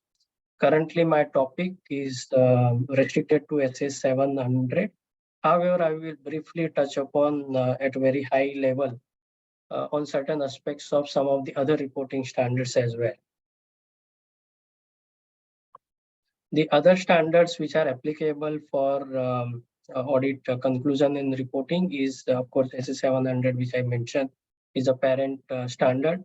And in case the auditors are required to issue a modified opinion, which can be a qualified opinion, disclaimer opinion, or adverse opinion, there is a standard on SA 705, which is required to be complied with. In certain circumstances, the auditor is maybe required to issue emphasis of matter paragraph or other matter paragraph in the independent auditor's report. There is a standard on SA 706, which is required to be complied with. Basically, this audit report for a long period of time was remained changed. However, following certain events in the recent past, investors and other stakeholders have basically sought more information in the auditor's report about how the audit has been performed, what are the roles and responsibilities of the auditors and the management, and all such matters, in fact, has expanded the content and the length of the auditor's report. Like, for example, for a listed company, they are also required to give a key audit matters in the audit report, explain that why those matters are key audit matters and what procedures the auditors have performed to address any risk which is arising out of such a key audit matter. There are also a standard on other information, SA 720, and there are certain reporting responsibility for the auditors to also review the other information in the annual report, which contain the audit report as well as audited financial statements, to ensure that whatever knowledge the auditors have obtained during the performance of the audit, these other informations are not inconsistent with those which has obtained by the auditors during the performance. Audit execution and conclusion, there are 4 phases, and most of the phases have been covered during last 4 days on the discussions on the standard of auditing. The phase 1, which I call it as initial planning, which include the risk assessment procedures, establishing the terms of engagement, that is the engagement letter agreed upon with the management and those charged with governance, understanding the business environment, including internal control, and determining the materiality. The phase 2, which I call it as developing the audit plan, having understood the business and the control environment, having understood the risk, perform the risk assessment process. While developing the audit plan, the preliminary analytical procedures which has been performed to identify the account balances which are significant to the financial statements, or there are certain significant variation in certain accounting balances which may cause some additional risk. Based on these risk assessment procedures, the auditors are required to plan the test of control and plan the substantive testing. Phase 3 is actually performing the audit work or audit execution, whereby the audit team will perform a test on the internal control and evaluate the results, and also perform the substantive procedures and evaluate the result. The last phase is concluding and reporting, which include performing a financial statement review, which is very well covered by CA Chirag Doshi. Performing subsequent event review, which is again covered by Mr. Chirag Doshi. Reading other information, which I already explained, that the auditor's responsibility is to read other information in the annual report to identify whether there are inconsistency with the knowledge and understanding that the auditors have obtained during the performance of the audit. And the last is that after considering all those things, to analyze the results and then conclude and report, and then discuss with those charged with governance if there are any matters which require discussions with the board of directors or the audit committee. Scope of SA 700 typically deals with two aspects. One is how to form an opinion on financial statement, and the other aspect is how to give a clean or unmodified opinion. And it deals with the form, content, and structure of the audit report. SA 700 applies to audit. It does not apply to the review or agreed upon procedures or compilation of the financial statement. There are other standards which deals with those aspects. So SA 700 only deals with the audit. It deals with the audit of complete set of financial statements. There are other standards which deals with the component of the financial statement. So this standard only deals with the audit of the complete set of financial statement. And it deals with the general purpose financial statement. It does not deal with the special purpose financial framework. And for that, there is a separate standard, which is SA 800, which deals with the specific need of for a specific purpose. Now let us understand what is the general purpose financial statement. So general purpose financial statements are the general purpose financial statement which is prepared under general purpose framework. Now what is the general purpose financial reporting framework? So this is the framework which is designed to meet the common needs of various users. It caters to the general needs of the various users, and it is not focusing on some specific need of a specific users. To that, there is SA 800, as I said, is dealing with special needs of financial statements. Now, general purpose financial framework. Also, there are two types of framework. One is a fair presentation, another is the compliance framework. What is fair presentation framework? Under fair presentations framework, apart from auditor required to give assurance on the compliance with the framework, the auditor is also required to give a true and fair view or opinion on the financial statements.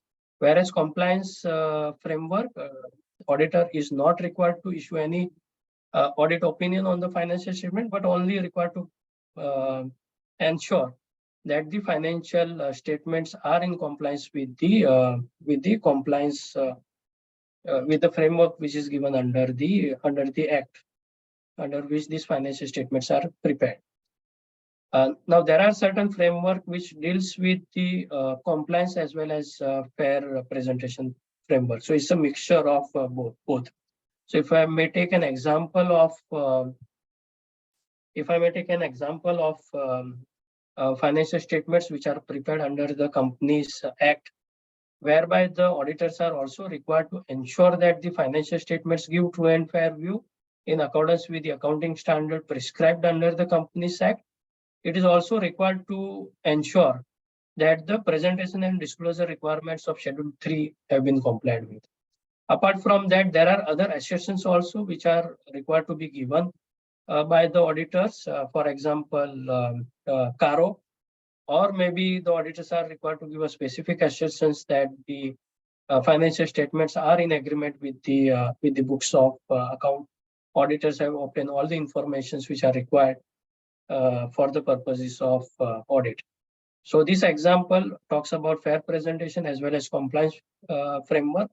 If I have to give an example on the compliance framework, maybe one can take an example of a charitable institution whereby the auditors are not required to issue any opinion on the financial statement, but only required to ensure that this financial information has been prepared in accordance with the framework and the format which are prescribed under the Public Trust Act. So I've already spoken that SA 800 deals with the financial statements which are prepared in accordance with a special purpose framework. This special purpose framework can be like under contractual arrangement, the entity is required to prepare the financial statement and share with the parties who have basically executed such agreement. And SA 805 deals with the specific elements of the financial statement. So for example, maybe only cash flow, or maybe only by profit and loss account, or only balance sheet, or maybe a specific element, maybe trade receivables or investment, or maybe a borrowing. So now let us come to the first part of the standard, which is how to form an opinion and when to give a clean opinion. So the auditor shall express an unmodified opinion or issue a clean opinion when the auditor concludes that the financial statements are prepared in all material respects in accordance with the applicable financial reporting framework. So the auditor is required to conclude whether the financial statement as a whole are free from material misstatements. So here the auditor is not required to basically issue an opinion or conclude on a specific element of the financial statements. It is like financial statement taken as a whole, the auditor is required to form an opinion.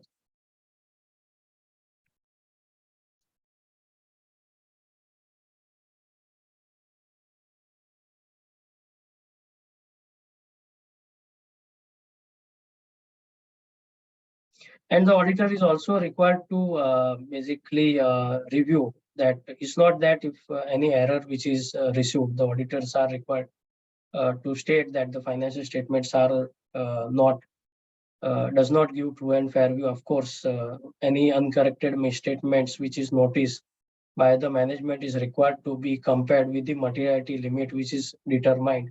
And we have already discussed in our earlier session as to how to determine basically materiality.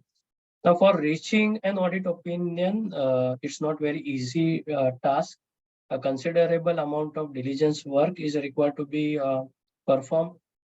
It requires also to document the work done in order to prove that the auditor has reached an informed opinion before signing a clean audit opinion.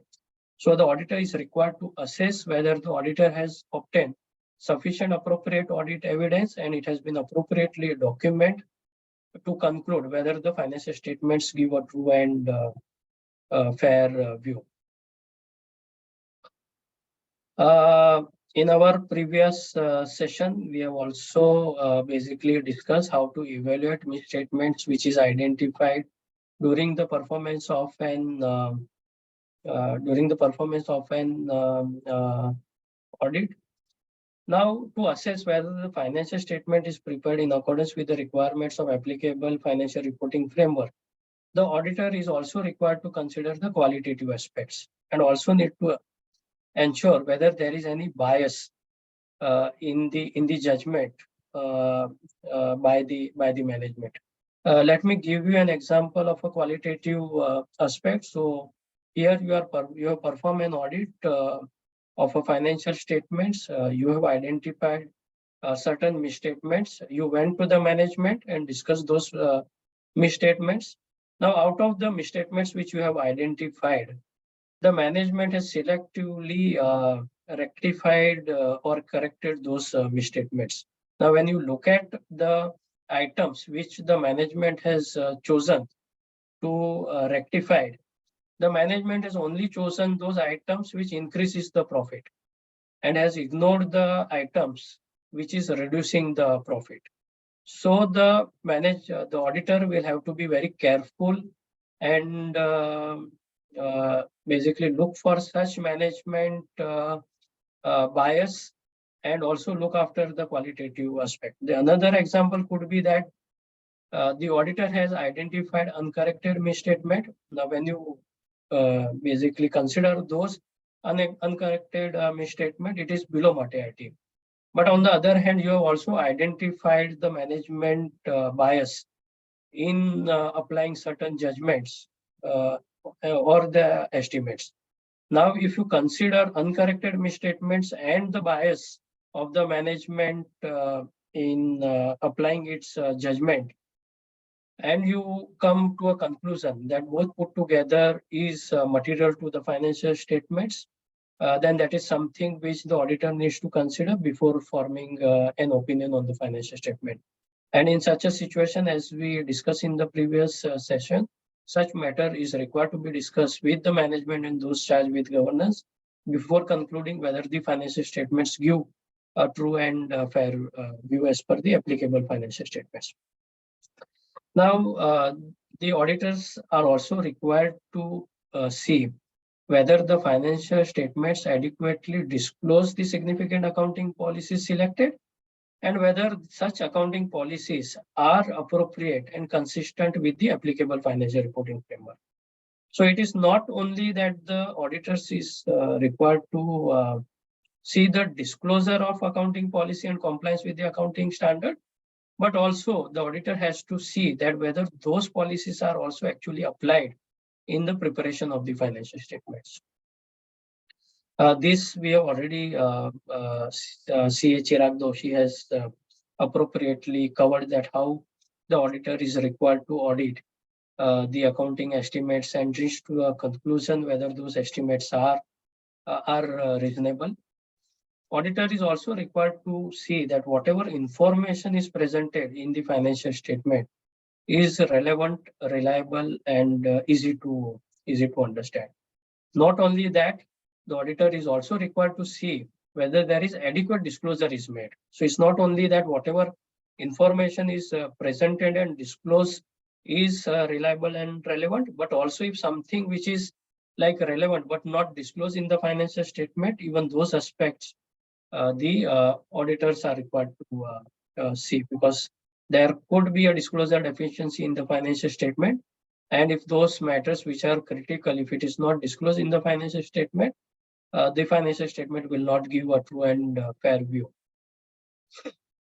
Even the terminology use and the title use is basically appropriate.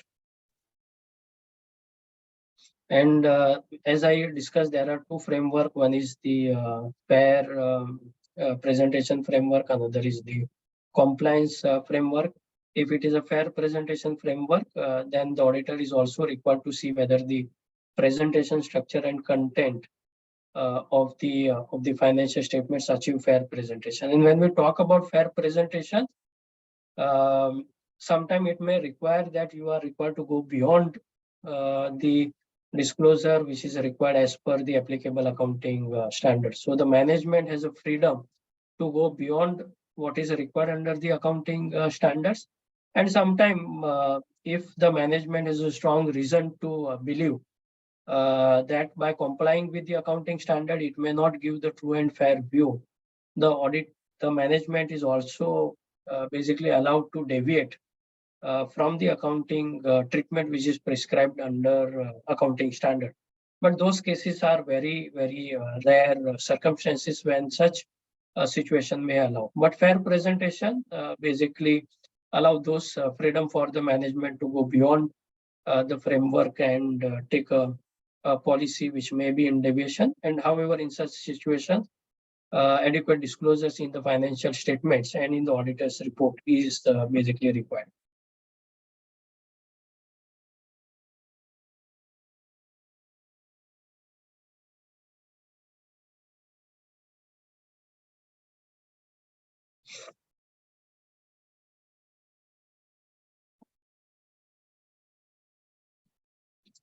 As I mentioned that though my topic is restricted to SA 700, which deals with issuing the clean audit report, I thought it is appropriate that if the auditor is not able to issue a clean report, then how do basically auditors conclude? So there could be a two scenario. In scenario one, the auditor has obtained sufficient appropriate audit evidence, and based on that, the auditors conclude that the financial statement as a whole are not free from material misstatements.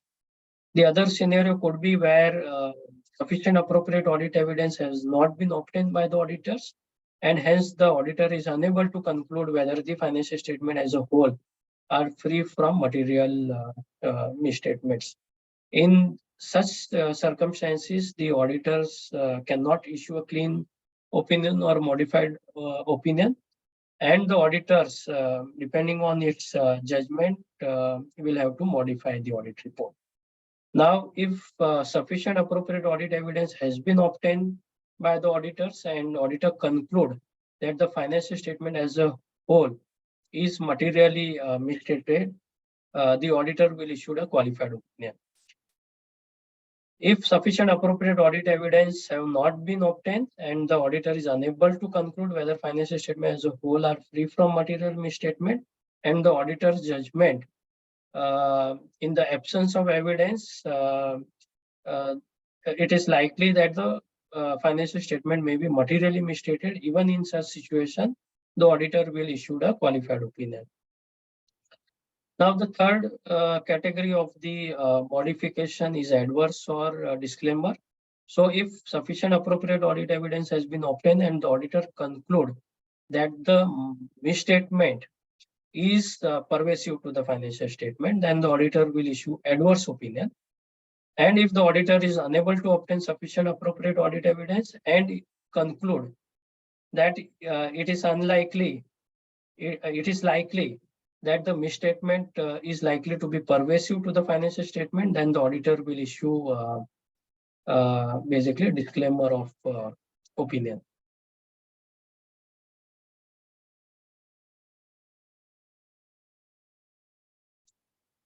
Now let us look at the structure of audit report. Now, while going through this slide, certain aspects I will cover on this slide, and certain aspects require a detailed discussion, which I will cover in the subsequent slide.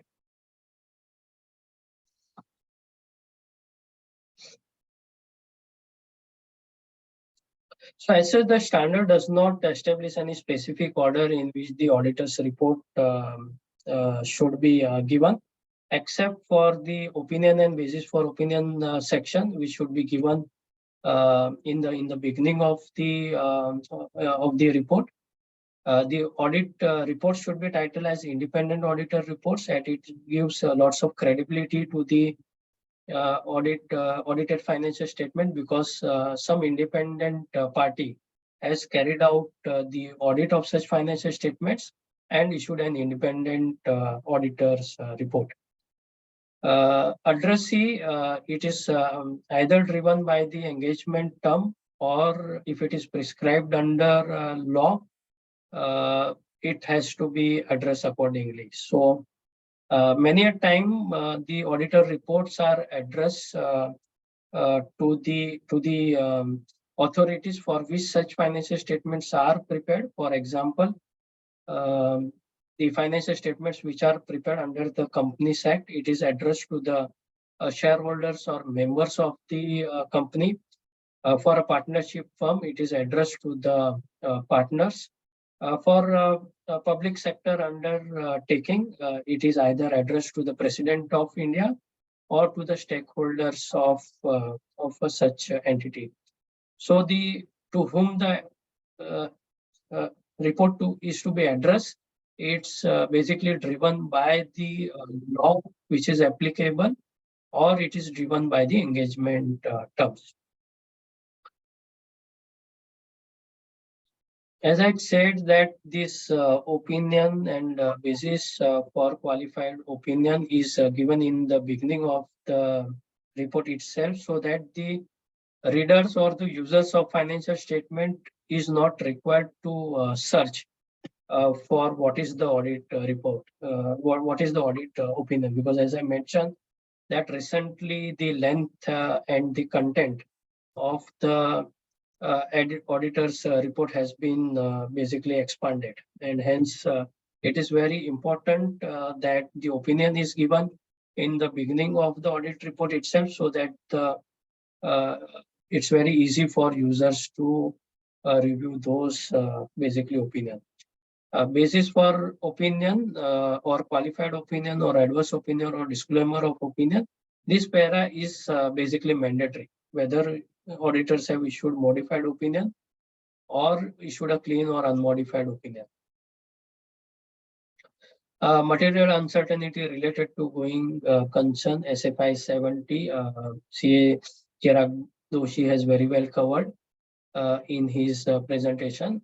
Emphasis of matter, SS706, if auditor believe that there are certain information which is disclosed in the financial statement, which is very important and critical to draw the attention of the users of the financial statements, the auditor may give emphasis of matter.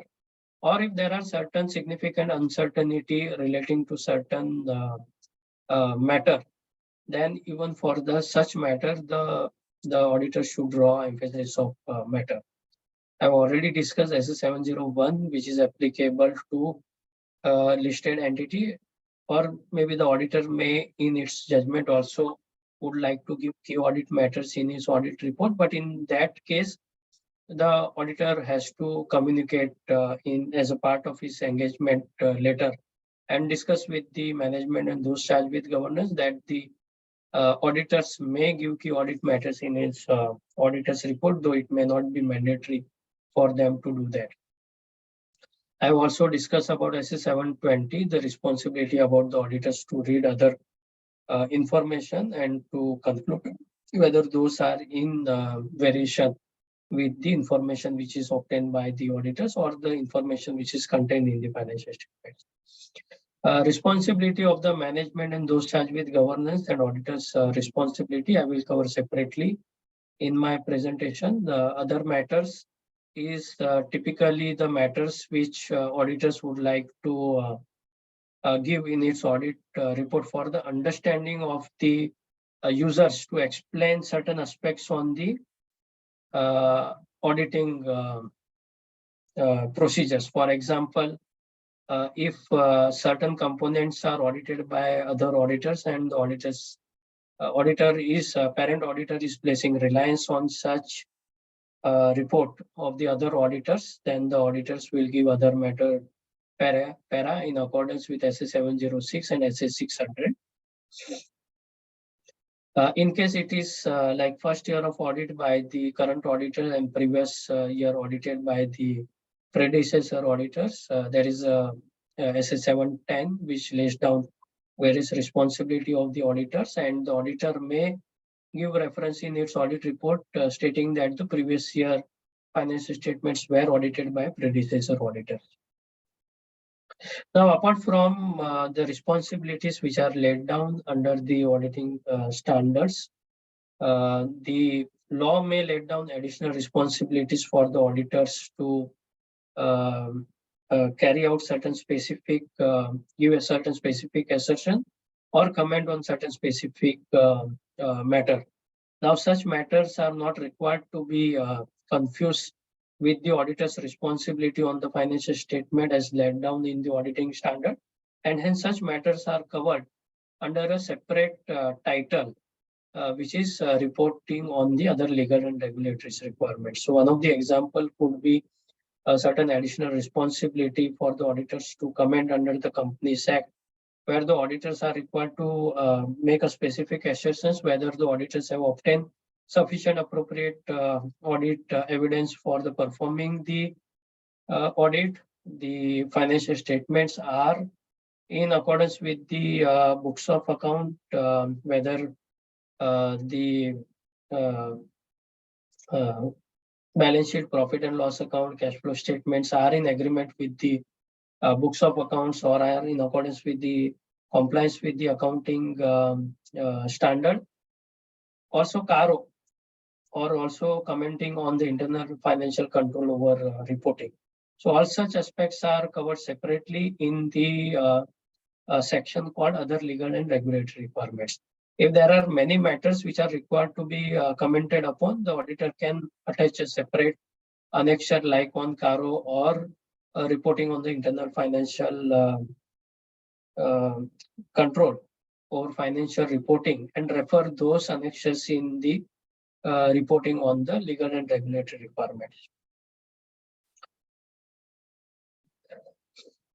Signature, the standard require the auditors to sign in the personal name as well as if it is a partnership firm to sign in the firm name. Now, what does it mean? It doesn't mean that the auditors have to attach the two signature, one in the personal name and one in the firm name. It requires that the auditors sign the audit report in the personal name for and on behalf of the partnership firm, which has been appointed by the entity as an auditor. Apart from that, the auditor is also required to give membership number and firm registration number. Date. This is very important, basically aspect, dating of the financial statements, dating of the auditor report, and what does it convey? It convey to the readers of the financial statement and the audit report that the auditors have considered all the significant event up to the date of its signing. And if there are any implications of the subsequent event on the financial statement, those has been adequately covered while issuing a report on the financial statements. As we know that the financial statements are the responsibility of the management, and hence the dating of the report cannot be earlier than the date on which these financial statements are approved by applicable authorities which has the responsibility for the preparation of the financial statements. The auditors cannot date this audit report earlier than all the sufficient appropriate audit evidence has been obtained by the auditors. Also, the financial statement has to be basically complete in all respect. There should not be any item or element which is still pending to be given effect into the financial statements, and the management and those charged with governance have taken the responsibility for the preparation of the financial statements. So the auditors dating of the audit report can either be the same date on which the management has approved the financial statement, or it can be even subsequent to the date on which the financial statements have been approved by the auditors. Now, place of signing. This is basically very important. The auditor should place state the place of signing is the place where the auditors has actually signed the audit report. So it may happen that the registered office of an entity is in Delhi. The directors are sitting in Hyderabad and they have signed a place of signing as Hyderabad, and the auditor is sitting in Mumbai. So the auditor will state the place of signing as Mumbai, and it has nothing to do with where the registered office of the company or the entity belong, and where the management or the directors have signed the report. One very important aspect that in the auditor reports, the reference to the auditing standards cannot be made unless the basic structure of the report meets the auditing standards and auditors have carried out the audit in accordance with the requirements of all the auditing standards. Now let us look at in detail certain critical aspects of the audit reports. So auditors' opinion. This I've already discussed that the users don't have to search for the opinion, and hence this para has been placed in the beginning of the report, clearly giving the auditor's opinion. If there are additional matters which are required to be reported, it is reported separately in a separate section of the report. The opinion section shall basically clearly identify the entity whose financial statements have been audited. Specifically state that yes, the auditors have audited the financial statements of such entity. Identify each of the title of the statements comprising the financial statement. For example, balance sheet, profit and loss account, statement of equity, cash flow statements, significant accounting policies, and other explanatory statements. So each of the components of the financial statements are required to be identified and stated in the audit opinion. The auditor is also required to specify the date of the financial statement. For example, balance sheet is as of 31st March 2022 or 2023. And the profit and loss account is for the year ended 31st March 22 or 23. Now, in fair presentation framework, the auditor is required to also issue an opinion that the financial statements present fairly or give a true and fair view in all material respects in accordance with the accounting standards, which is like either prescribed under the Companies Act if it is the audit of Companies Act, or in accordance with the accounting standards issued by the Institute of Chartered Accountants of India. The framework would be like international accounting standards, or it can be a US GAAP. If it is a compliance framework, the auditor does not give opinion on the true and fair view. It only says that the financial statements are prepared in all material respects in accordance with the requirements of the Act. While giving a clean auditor's opinion, it is not appropriate to use these phrases like read with foregoing explanation, or read with so-and-so note, or subject to and read with so-and-so note, because such things or such phrases suggest that it's a conditional opinion, it's not a clean opinion, and it's overall basically weaken the overall opinion on the financial statements.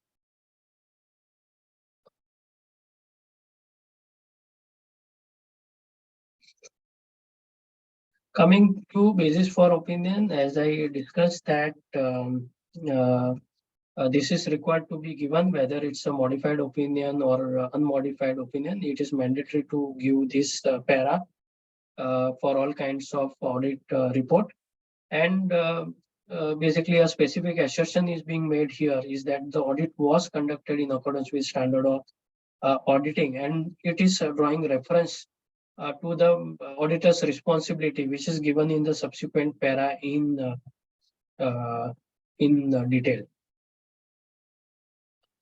It is also required to be stated that the auditor is independent of the entity in accordance with the relevant ethical requirements relating to the audit, and the auditor has fulfilled ethical responsibility in accordance with this requirement. There is also specific reference which is required to be given to the code of ethics issued by ICAI. Now, if it is very a small framework which is applicable, the auditor can quote the framework which is applicable for the auditors to ensure independence. For example, if it is like requirements stated in the Companies Act and the ICI Code of Ethics, then the auditor should specifically state that those frameworks have been ensured while ensuring that the auditor is basically independent. If there are many framework which is applicable, like in case of a group audit, there are audit being performed on a different component which is basically registered in a different countries. But here, basically in such cases, the framework which will be applicable will be the framework which is applicable to the parent company, and hence the declaration is that the auditors or the component auditors are independent in accordance with the framework which is applicable. The auditor is also required to state that the auditor believe that audit evidence obtained by the auditor is sufficient and appropriate to provide a basis for auditor's opinion. Now the question may arise that whether the auditor can issue audit opinion under different framework, like for example, standard on auditing prescribed under the Companies Act in India, and also international standard on auditing, or maybe the auditing standard which may be applicable to a separate jurisdiction like US GAS. So the auditing standards on SA on 700 is very flexible, that if audit has been performed under different framework in totality, and the structure and the content has been complied with, the auditors can give audit opinion that they have performed the audit in accordance with both the framework. Now, if one of the framework has been complied with, however, the other framework has not been complied with in respect of the certain aspects, in such a situation, the auditor will issue a clean opinion on one of the framework which has been fully complied with, and will be issue a modified opinion on the framework to the extent it has not been complied with. So yes, it is possible to issue a single audit report on complying with both the framework which is basically applicable. Coming to the responsibility of the management for the financial statement, it is important for the users of the financial statement to explicitly know that there is a clear-cut segregation of the responsibility of the management and auditors. So the preparation of the financial statement is the responsibility of the management and not the responsibility of the auditors. So the responsibility of the management includes the preparing the financial statement in accordance with the applicable financial reporting framework. The responsibility is management to ensure adequate internal control, to ensure that the preparation of the financial statements are free from the material misstatements and free from the fraud or error. The responsibility of the management, the primary responsibility is of the management to ensure that the entity's abilities continue to going concern, and the going concern basis of accounting is appropriate. And wherever there are any doubt or material uncertainty, adequate disclosure has been made in the financial statement. This is already covered by CA Chirag Doshi, and I will not go into detail. But yes, these are the responsibility which is required to be stated in the auditor's report, and also responsibility in case if it is a fair presentation framework. The auditor management responsibility is to ensure that the financial statements give a true and fair view. And now the question is that it is very important that before you put management responsibility para in the auditor report, it is very important to agree upon the management responsibility by way of a form of engagement letter with the management, and you should clearly communicate to the management the wordings of the management responsibility para which you are planning to put in the auditor's report. The question may arise that if though there is a responsibility of the management, but those responsibility have not been adhered to by the management. For example, there are misstatements in the financial statement and hence it does not give true and fair view. Or there are going concern assumptions which has not been complied with by the management in assessing the going concern assumption. Then whether the auditor should qualify the responsibility of the management para. The answer to that is that the management is not, the auditor is not required to qualify or amend this para on the responsibility of the management, because these are the responsibility, and if it is not being complied with, it will be covered by the auditors as a part of opinion on the financial statements. Now coming to the auditor's responsibility for the audit of the financial statements, like management responsibility para, the auditor's responsibility for the audit of financial statement is also an important, since auditor make very important assertions in this para about the work which has been performed by the auditors. So the objective, the auditor is required to state the objective of the audit to obtain reasonable assurance whether the financial statements are free from material misstatements and issue the report. Reasonable assurance we know is a high level assurance, but it's not a guarantee that audit conducted in accordance with the standard on auditing will always detect a material mistake. But here in this para, the auditor is making very important assertion that the audit has been conducted in accordance with the requirements of standard on auditing. And hence, maybe if something goes wrong, somebody carry out a review of the audit work paper and identify that the auditor has not complied with all the required standard on auditing, then basically it will tend amount to the false assertion being made by the auditor in its audit report that they have complied with all the auditing standards in performing of the auditor.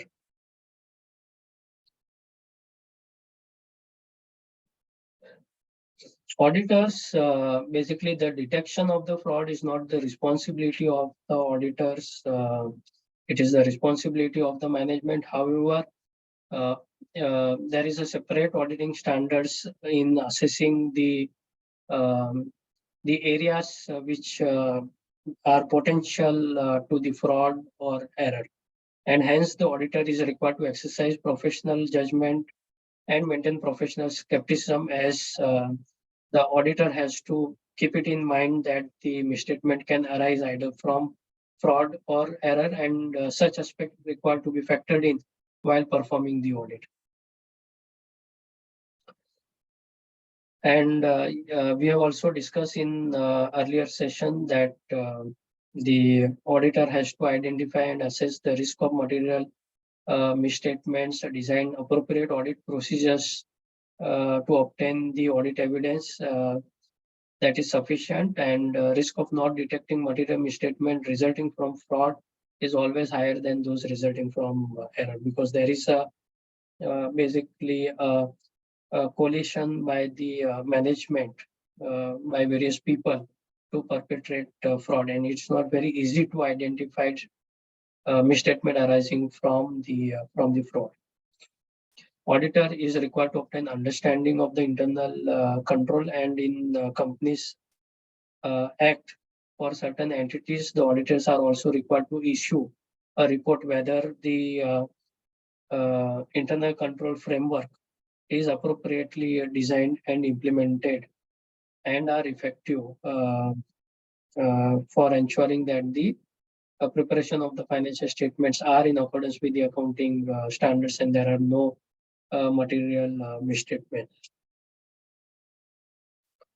This CA Chirag Doshi already covered in his presentation that the accounting estimates whether it's reasonable and appropriate accounting policies is used and related disclosure has been made.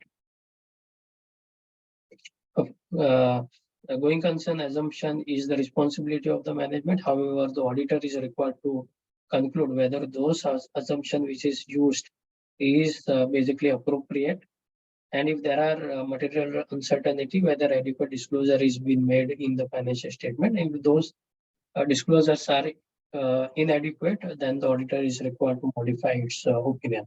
Or the assumption which are used is not appropriate, then the auditor is required to discuss with the management. And if the management does not consider the views of the management, the auditor, then auditor will basically modify its opinion.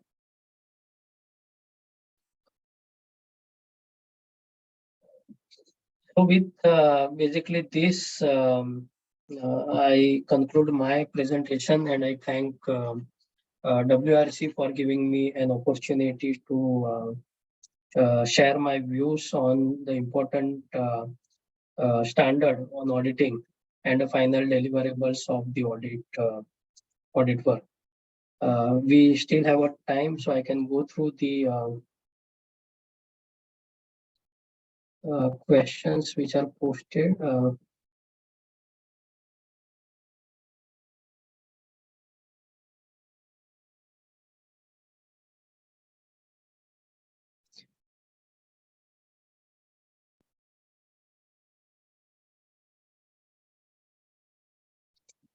Yeah, so the question is that what reporting should be done if company has given a loan to director without any terms and condition.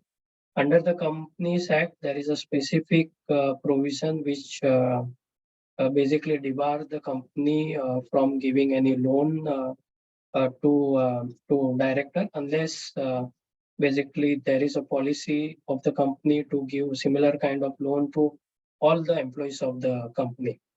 So of course, if there is a transactions with the director and adequate approval has not been obtained by the management for granting such loan, there is a non-compliance with the requirements of the Companies Act, and such matter is required to be qualified. And if the auditor is also required to issue the report on the internal financial control, even those reporting is required to be basically modified.